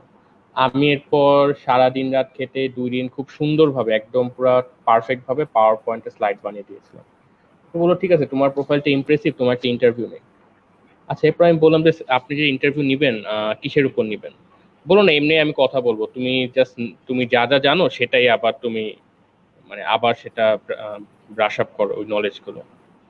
পরে আমি ইন্টারভিউ দিলাম, ইন্টারভিউ হাফ এন আওয়ার হওয়ার কথা ছিল। আমি এই ইন্টারভিউর জন্য প্রায় 1 উইক প্রিপারেশন নিয়েছি। আমার আসলে ওই প্রফেসরের কাজ অনেক ভালো লাগতো, অনেক ভালো লাগতো যদি ওইটা হতো। ইন্টারভিউটা আমি দেখলাম যে হাফ এন আওয়ারের মতো ইন্টারভিউ হওয়ার কথা, বাট আমি 10 মিনিটসের পর টিকতে পারতেছি না। মানে এমন সব অ্যাডভান্স লেভেলের কোয়েশ্চেন জিজ্ঞেস করতেছে, মানে আমি কখনো শুনি নাই। এটা আবার কেমন কথা, এত অ্যাডভান্স লেভেলের নলেজ আসলে আমার নাই। পরে কিছুই পাচ্ছি না, পরে 10 মিনিটের পর বিরক্ত হয়ে আমি বললাম I think I am not the expected person you are looking for. পরে প্রফেসর বললো যে আচ্ছা সমস্যা নেই, ইন্টারভিউটা শেষ করি। মানে 10 মিনিটস আমি একটা প্রশ্নের অ্যান্সার দিতে পারতেছি না, সে সেখানে এক্সপেক্ট করে রাখতেছে হাফ এন আওয়ার 1 আওয়ার মতো ইন্টারভিউ নিবে। আমি এরপর হতাশ হয়ে বসে আছি, আমি তো জীবনে যেতে পারবো না দেশে, এটা কি হলো? এই প্রফেসর যদি এরকম চালাতে থাকে সব প্রফেসর, এটা তো হবেই না। এরপর কিছুদিন হতাশ থাকলাম, আবার মেল দেওয়া শুরু করলাম, আবার ইন্টারভিউ দিলাম। দেখা গেল যে আসলে ইন্টারভিউতে একটা প্রফেসর যদি আপনাকে আটকাতে চায় সে পারবে, আর যদি প্রফেসর যে ঠিক করে যে আপনাকে আটকাবে না সেটাও সে করতে পারবে। এটা আসলে প্রফেসরের উপর অনেকটা ডিপেন্ড করে স্যার, মাইন্ডসেট কেমন, সে চাচ্ছে নাকি স্টুডেন্টকে চাচ্ছে না, এক্স্যাক্টলি লাখটা ম্যাটার করে। লাখও ম্যাটার করে। আপনাকে এমন কোশ্চেন জিজ্ঞেস করলে আপনি পারেন, নলেজের তো আসলে কোনো শেষ নেই। আবার এমন কোশ্চেন জিজ্ঞেস করলে আপনি পারেন না, আপনি কি জানেন কি জানেন না, এটা তো আউট অফ দা বর্ডার আসলে, মানে সব ভাগ্যের উপর আসলে। এক্স্যাক্টলি। Okay, thank you. তারপরে আই থিঙ্ক এটা কমন, আমরা দুজনে যেটা বলছি সেটা হচ্ছে যে মানে লেগে থাকতে হবে। ইমেল প্রফেসর রেসপন্স করতেছে না, ইমেল করতে থাকেন। আন্ডার গ্রেডের সময় ইউনিভার্সিটি খুঁজে পাইতেছে না, কম্পিউটারের সামনে পড়ে থাকে, ইউনিভার্সিটি আছে খুঁজে বের করে।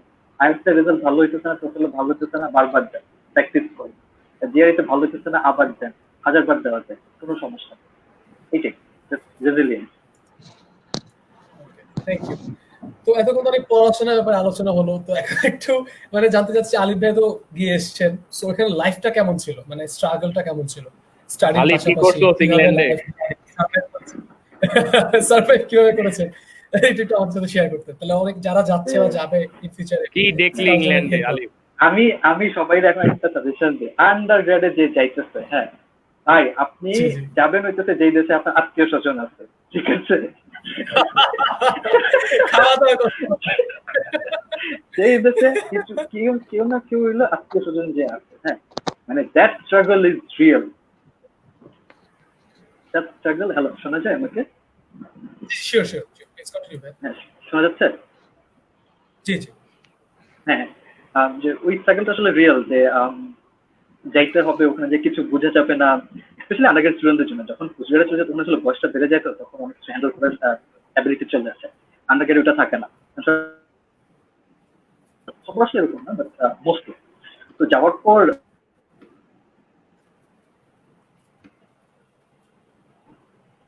হ্যালো, জি জি ভাই প্লিজ।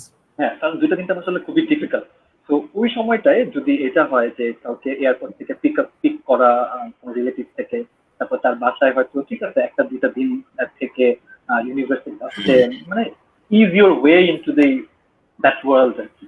ঠিক আছে, যদি এটা করা যায় তাহলে একটু ইজি হয় আর কি। আনফর্চুনেট যদি এটা একদমই না হয়, এটা ডিসকারেজ করা উচিত না, বাট এটা একটা অপশন আর কি, এটা এটা একটা ভালো অপশন, এটা হলে সহজ হয় অনেক, জার্নিটুকু একটু স্মুথ হয়। নাহলে অ্যাকচুয়ালি ভালোই কঠিন। তো ইনিশিয়াল স্টেজের পর আসলে সবকিছু মোটামুটি সেম, সেটা এরপর মানায় নিতে হয় আসলে। উইদিন 2-3 মান্থ যখন ইউনিভার্সিটি প্রেশার শুরু হবে, ক্লাস শুরু হবে, অ্যাসাইনমেন্ট, এক্সাম, তখন আসলে নিজেকে মানায় নিতেই হবে। আর ২-৩ আলিফ মাস ভাই, পর আপনি অবসর সময় কি করতেন ইংল্যান্ডে? অবসর সময় স্পেয়ার টাইম আপনি কি করতেন? তখন অনেক হুজুর হয়ে গেছিলাম, তো এখানে একলা একলা ছিলাম, তো নামাজ কালাম করতাম অনেক। তো ওখানে জব পাওয়াটা কতটা ইজি, একটু মানে যদি এই ব্যাপারে একটু বলতেন। অনেকে ইচ্ছা থাকে আমি হ্যাঁ, যাবো ওখানে ওখানে সেটি। রাইট।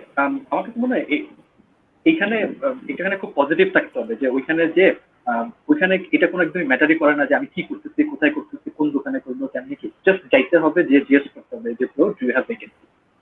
হ্যাঁ, তো ওদের কোনো যদি হাই স্ট্রিট থাকে, যদি নর্মাল লোকাল এরিয়া হয়, হাই স্ট্রিট গুলোতে, ছোট ছোট টাউন গুলোতে, আর যদি কেউ লন্ডনে যায়, তো লন্ডন ম্যানচেস্টার তো দেখছি যে ওখানে তো অভাব নেই, জবের অভাব নেই, সেটা কেএফসি হোক, ম্যাকডোনাল্ডস হোক, বার্গার কিং হোক, নর্মাল কর্নার শপ হোক, পাবস হোক, কাজের অভাব নাই, যে চাইতে হবে। আমার অনেক সময় বলে যে এইসব দেশে এখন যে আমি মানে কেমনে পারবো, কি করবো, আমি কিছু পাই না, জানি না, কেউই জানে না ভাই। জাস্ট যাই বলতে হবে যে I want to do it, ১ সপ্তাহ ২ সপ্তাহ ট্রেনিং হবে, দেন ইউল গেট ইট।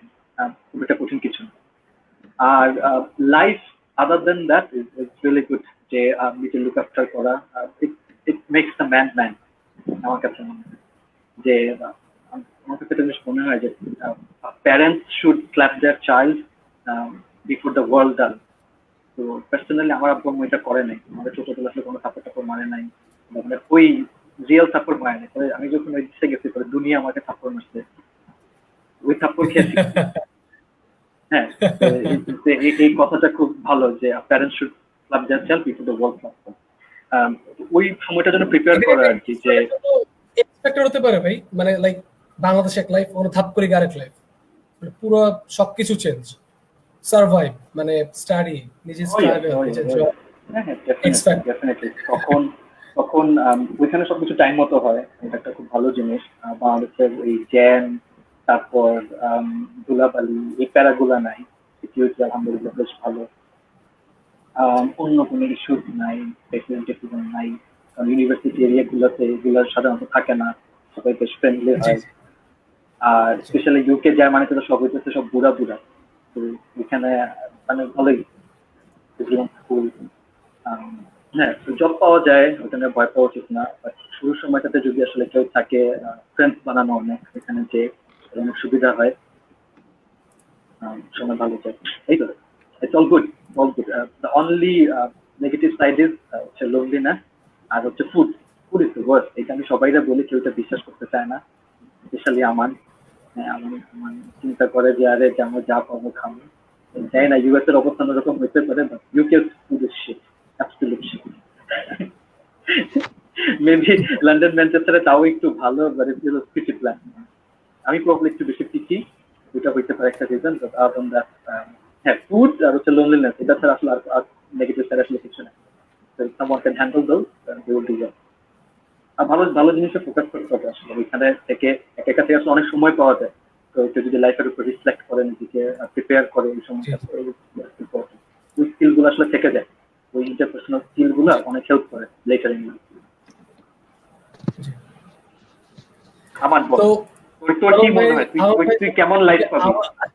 জি জি জি, যার কারণ হচ্ছে ভাইয়া পড়ছেন সব বাংলাদেশ একদম টপ নচ ইউনিভার্সিটি গুলোতে, ইউনিভার্সিটি এবং কলেজে, সো ওইখান থেকে একদম ধাপ করে আরেক জায়গায় চলে যাওয়া, সো এই ব্যাপারে আপনার এক্সপিরিয়েন্স কেমন হইতে পারে সেই ব্যাপারে যদি আমাদের আমার একটু যেটা share করেন। মনে হয় বাংলাদেশে আসলে কোনো কিছুর অভাব নাই, অভাব যেটা আছে সেটা হচ্ছে একটা বেটার লাইফের, আসলে লাইফের সিকিউরিটির অভাব বা সুন্দর মানে অবসর সময়। আপনি দেখেন যে পৌঁছানো না। বাংলাদেশে, একটু আমি বলি, জি, বাংলাদেশে আপনি যখন স্পেয়ার টাইম পান আপনি কি করেন? কোন একটা রেস্টুরেন্টে ঘুরতে যান, খেতে যান।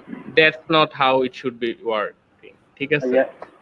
এভাবে কাজ করার কথা না। আপনি বাইরে যান, আপনি অবসর সময় ঘোরার অনেক জায়গা, আপনি পার্কে যান বা আপনার কোনো আউটডোর অ্যাক্টিভিটিস আরো করেন। আমার মনে হয় যে বাংলাদেশে ম্যাক্সিমাম যারা বিদেশে যেতে চায় এটার জন্য যেতে চায়, কারণ দেশে তাদের ভালো লাগে না, তারা বোর হয়ে যায়। বাট কেউ কেউ আসলে বিদেশে গিয়েও বোর হয়ে যায়। আলিফ আমার বন্ধু, তার বিদেশে গিয়েও বলে ভালো লাগে না। তুই কি চাস ভাই? আমার তো ওই আছে না ভাই, একটু ভালো মানে লাগে না কিছু, চ্যালেঞ্জেস লাগে, ভালো লাগে না। মানে আমার আব্বা আম্মুর সাথে থাকতে, ফ্যামিলির সাথে থাকতে, গুড ফুড, ঘোরাফেরা, এগুলো ভালো লাগে। ঠিক আছে, বাট বাট হ্যাঁ, at a time definitely what you said is right, যে হ্যাঁ বাংলাদেশে এই জিনিসগুলো খুব ভালো জিনিস হলেও definitely missing. And there is a reason আমরা যারা সবাই চেষ্টা করতেছি, আমরা একটা সেকেন্ড হোম চাই, there is a reason for it, তাই না? তো এটা ভুল কিছু না, অনেকের আবার ইচ্ছাও থাকে যে ভাই লাইক আমি পড়তে যাচ্ছি, আমি আর দেশে ব্যাক করবো না, আফটার আন্ডার গ্রাজুয়েট বা হচ্ছে পোস্ট গ্রাজুয়েট আমি ওখানে পিআর নিয়ে থেকে যাবো। সো এই জিনিসটা যদি আলিফ একটু ক্লিয়ার করে বলতে, যেহেতু আপনি থেকে এসেছেন, সো এটা কতটা ইজি হয় ইউকে এর জন্য, বা হচ্ছে আপনি যেহেতু রিসার্চ করেছেন ইউএসএ, অস্ট্রেলিয়া সব দিকেই, সো জার্মানি, তো সব ব্যাপারে যদি আমাদের একটু বলতেন। জাস্ট আমি বেশি টাইম নিব না আপনাদের। যে জি, আমার মনে হয় ওইটা যে পার্সোনাল চয়েসের উপর ডিপেন্ড করবে। I thought I would be better off trying my life somewhere else than UK. হ্যাঁ, তো আন্ডারগ্রেড করার পর আমার কাছে মনে হয়েছে I've done enough, I'm tired, I'm gonna go back, chill for a while, কয়েক বছর চিল করে and then I'll যা try করার again. level attitude of country। Yeah, এটা ছিল হচ্ছে আমার কথা, যে এখন আন্ডারগ্রেডের সময় ভালো প্যারা খাইছি ভাই, এখন আমি মজা করবো 1-2 বছর, I will chill and then I'll decide what to do. তো এখন ওইখানে আছি, so I'm trying যে আপনার সামনে আসলে ভালো আর কি করা যায়, কি অপশন আছে। I think তুমি বলি যে বাংলাদেশ থেকে আসলে বাইরে যাওয়াটাই যে সবচেয়ে বেস্ট, এটাও না। I think আমারও অলসো নয়, যে আমিও জানি ওয়ার্কিং হিয়ার আই রিয়েলাইজ যে অপরচুনিটি বাংলাদেশে আসলে অনেক বাড়তেছে, অনেক। তো বাংলাদেশে আন্ডারগ্রেড করাটাও খারাপ না। বাংলাদেশে চাকরি করে বড় হইতে যাওয়া, কেউ বিসিএস দিতেছে, কেউ তাদের কোম্পানিতে বড় জায়গায় যাচ্ছে, জাস্ট নিজেকে ভালো রাখার চেষ্টা যারা করতেছে, এটা কখনো থেমে থাকে না। তো সেটা বাংলাদেশ হোক, দেশের বাইরে হোক, ভালো আসলে থাকা যায়, কোনো সমস্যা নাই। হ্যাঁ, আর যদি খুব ইচ্ছা থাকে যে no, I want to see the world, I want to visit, I want to travel, ওইটা বেশ এক্সাইটিং। ওটার জন্য অনেক কিছু করতে, ওটার জন্য একটু পরিশ্রম করতে। তো এটার জন্য যে আমরা যে এতক্ষণ যে ডিসকাস করলাম, ওই এফোর্টটুকু তো দেওয়াই যায়, ঘন্টার পর ঘন্টা কম্পিউটারের সামনে মেইল দেওয়া, একটু হতাশ থাকা, ওই ভালো সময়টার জন্য একটু কষ্ট তো করতে হবে, 6 মাস 1 বছর, যে এটা ভালো করবো। আমার ভাইয়ের কাছে একটা কোশ্চেন ছিল, সেটা হচ্ছে যে একজন কোশ্চেন করেছেন সাইদ ওয়াসিমুল হুদা ভাই, যে আব্দুল্লাহ খান ভাইয়া, did you just said that a student will get 260 mark পেতে পারবে কি জিআরই ফর রেজিস্ট্রেশন? এরকম হ্যাঁ, কিছু কি জানতে মানে হ্যাঁ, মানে আপনি জিআরই কিছু না লিখলেও পেয়ে যাবেন।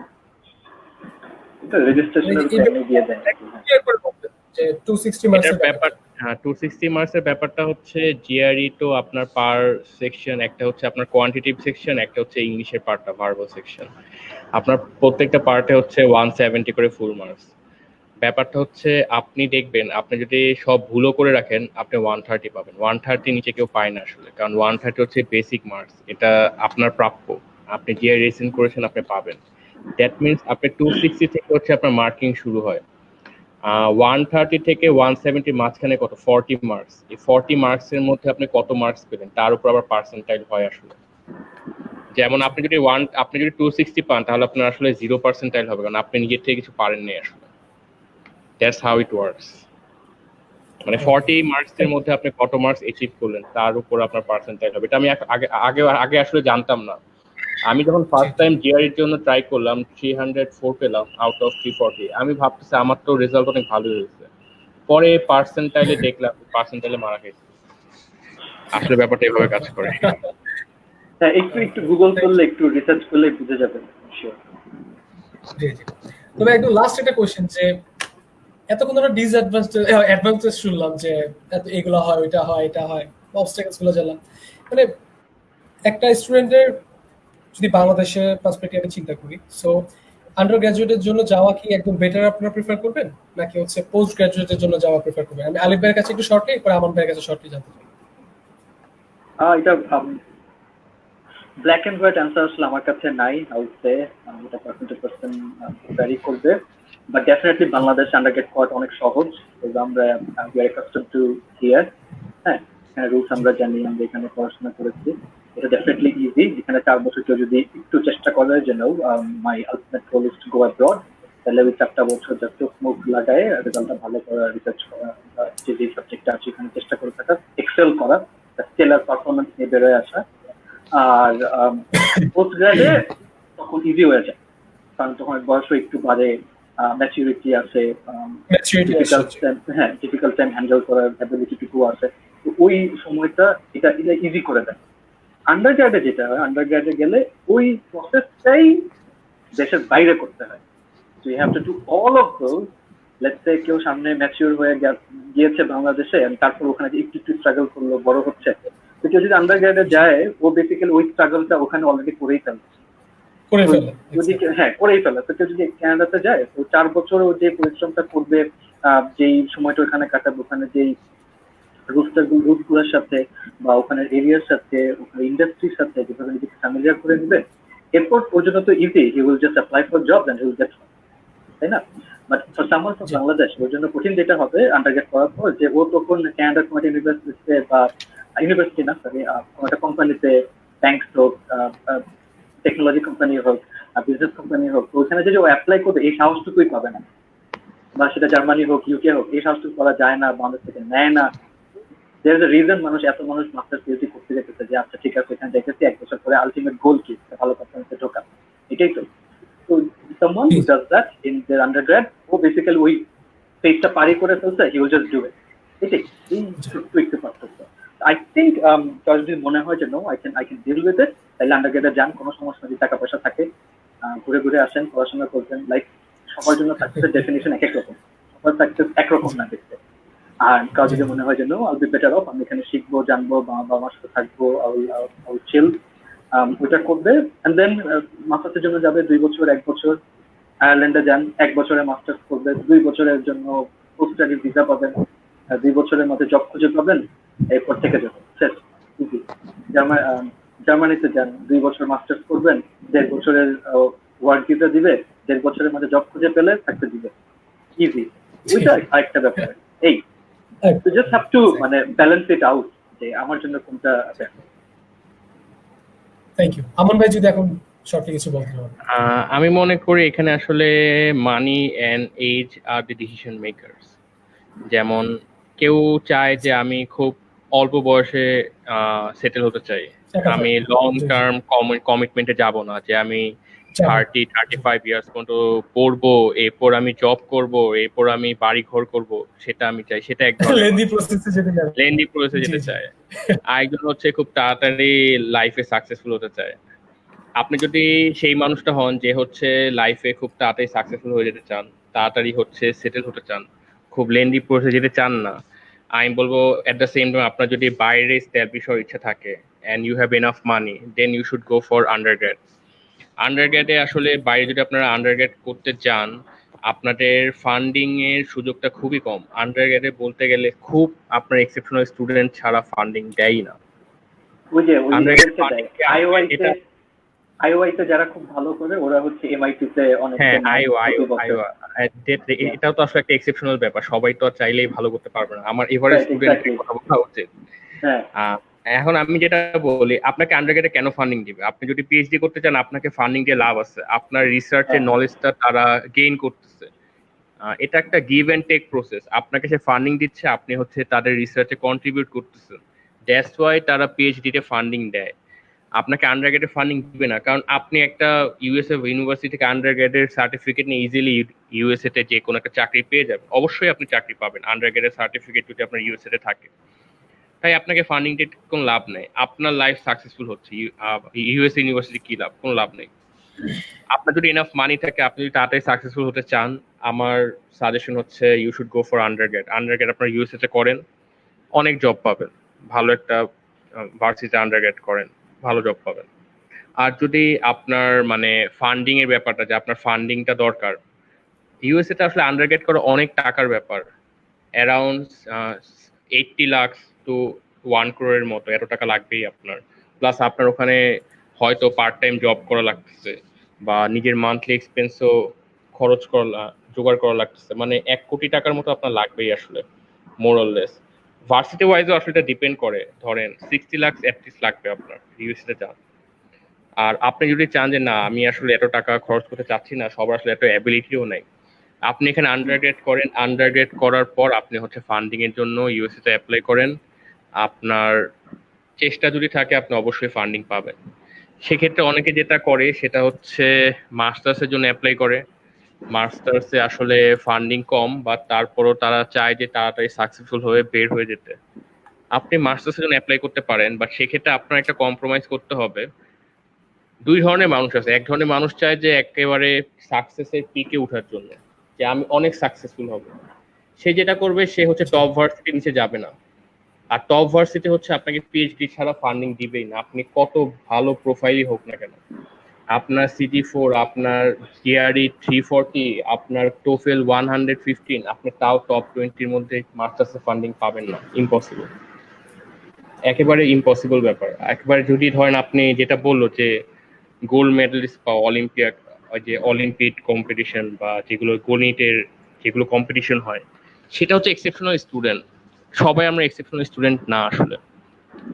তাই আপনি যদি ফান্ডিং এ পড়তে চান, আপনার শর্টকাট ওয়ে হচ্ছে আপনি হচ্ছে একটা মিড রেঞ্জ বা লোয়ার রেঞ্জ ভার্সিটিতে মাস্টার্স করেন, আপনি ইজিলি ফান্ডিং পেয়ে যাবেন। হায়ার র্যাঙ্ক ইউনিভার্সিটিতে মাস্টার্সে ফান্ডিং পাওয়া টাফ, সেই ক্ষেত্রে আপনার পিএইচডির জন্য যেতে হবে।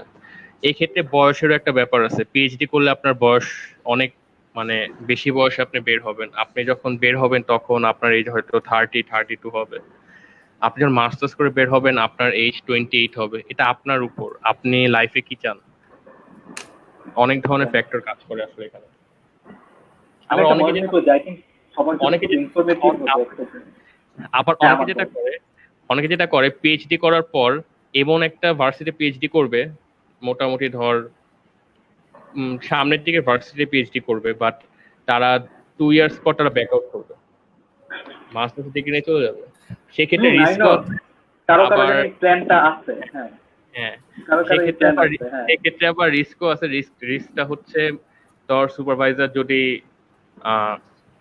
রিকমেন্ডেশন না দেয়, সেক্ষেত্রে জব পাওয়াটা একটু ঝামেলা হয়ে যায়। তাই সুপারভাইজারকে যদি কেউ ট্যাকেল করতে পারে, আর 2 বছর পর একটা ভ্যালিড রিজন দিতে পারে যে কেন সে চলে যাচ্ছে, যে লাইক আমার বেটার হাফ হচ্ছে অন্য স্টেটে, আমি আর এই স্টেটে থাকতে পারতেছি না, থাকতে সেক্ষেত্রে পারছি। তোকে আটকাবে না। ওরকম একটা ভ্যালিড রিজনে ইউএসএ কখনো আটকাবে না, সেক্ষেত্রে তোকে যেতে দিতে বাধ্য।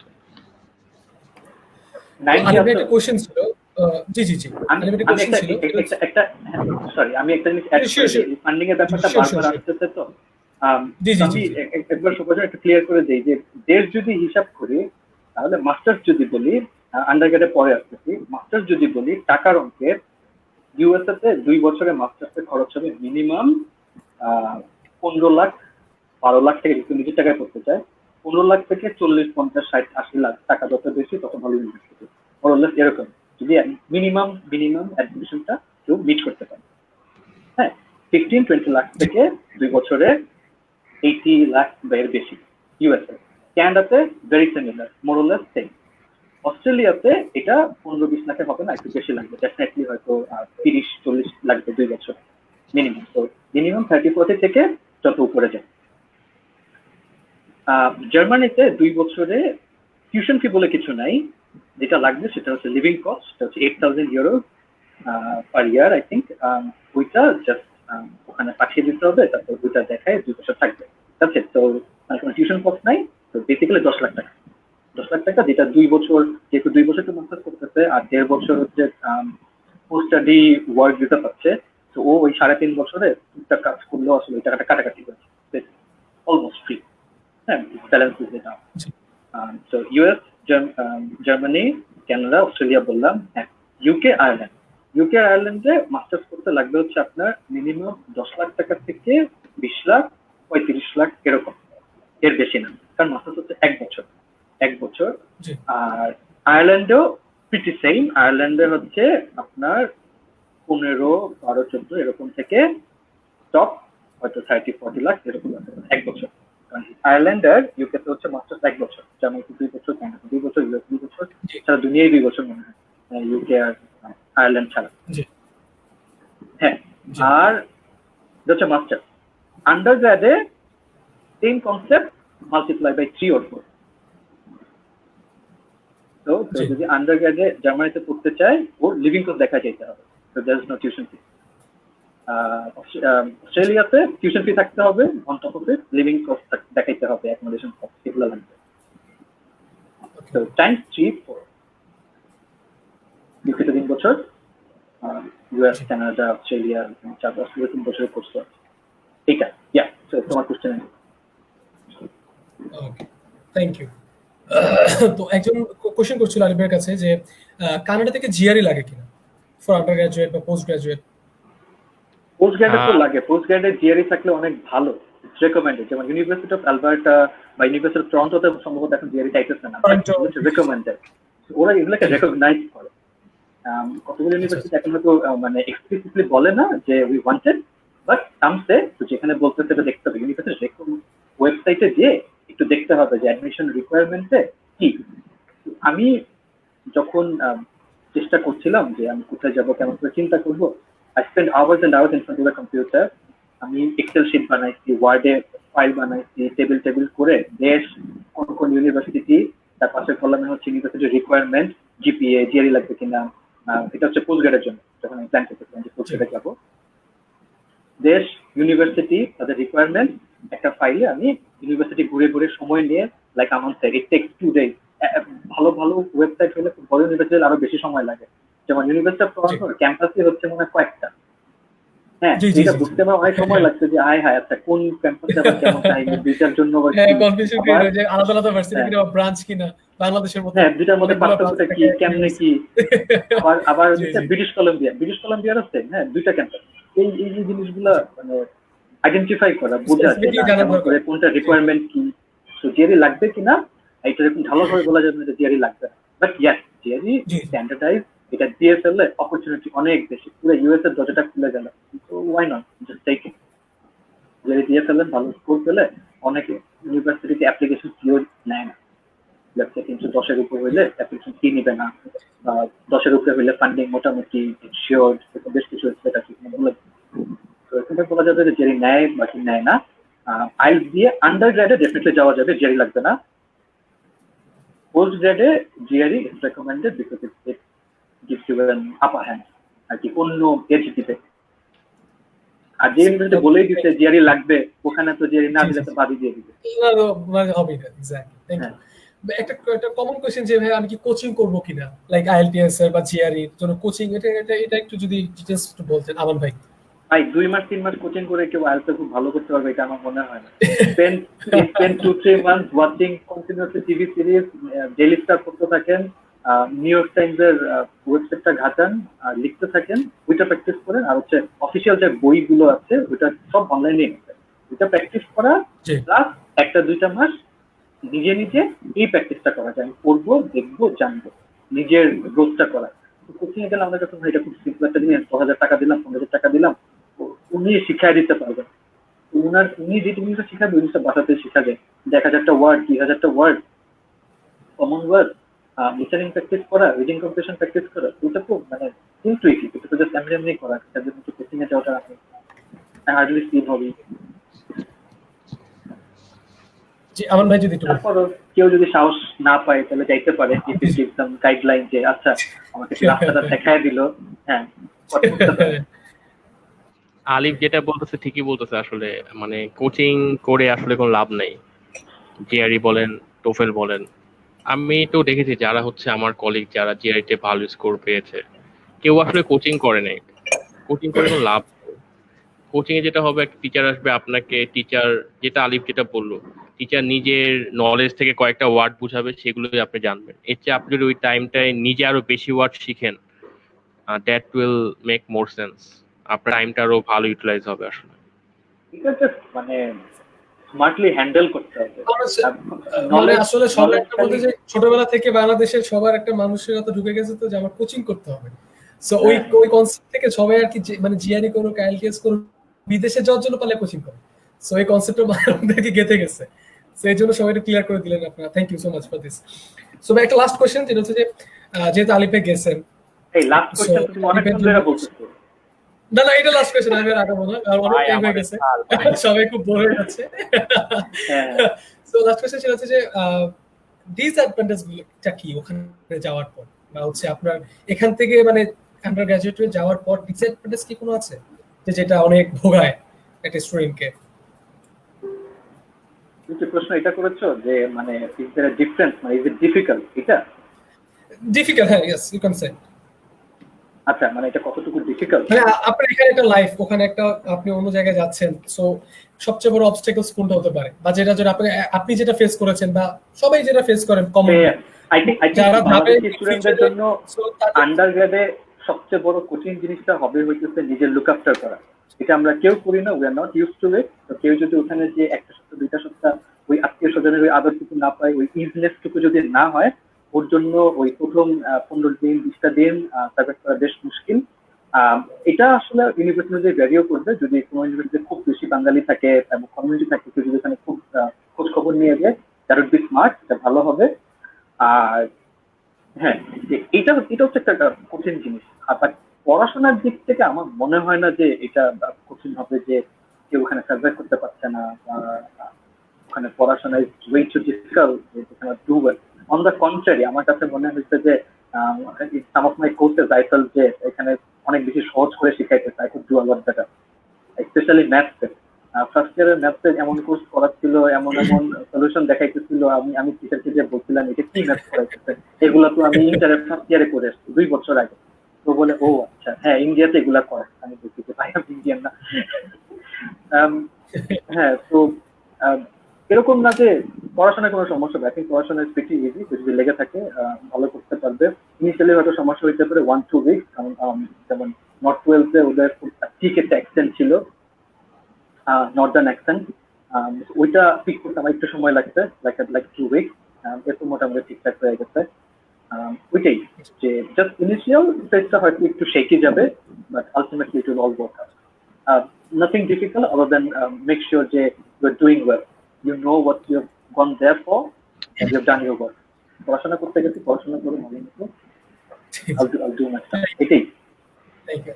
আমন ভাইয়ের জন্য লাস্ট কোশ্চেন, সেটা হচ্ছে যে can you please tell me about the requirement of minimum CGPA to enroll in MSc at abroad? এটা আবির রহমান কোশ্চেন করেছে আমন ভাইয়ের কাছে, যেহেতু আমন ভাই MSc জন্য অ্যাপ্লাই করেছে। Actually, there is no minimum requirement for MSc in US. আচ্ছা, আমি একটু বলি, যেমন MSc জন্য ওভারঅল, হ্যাঁ MSc এর জন্য আমি বলছি, MSc এর জন্য আমি বলছি, সব কান্ট্রির জন্য আমি বলি।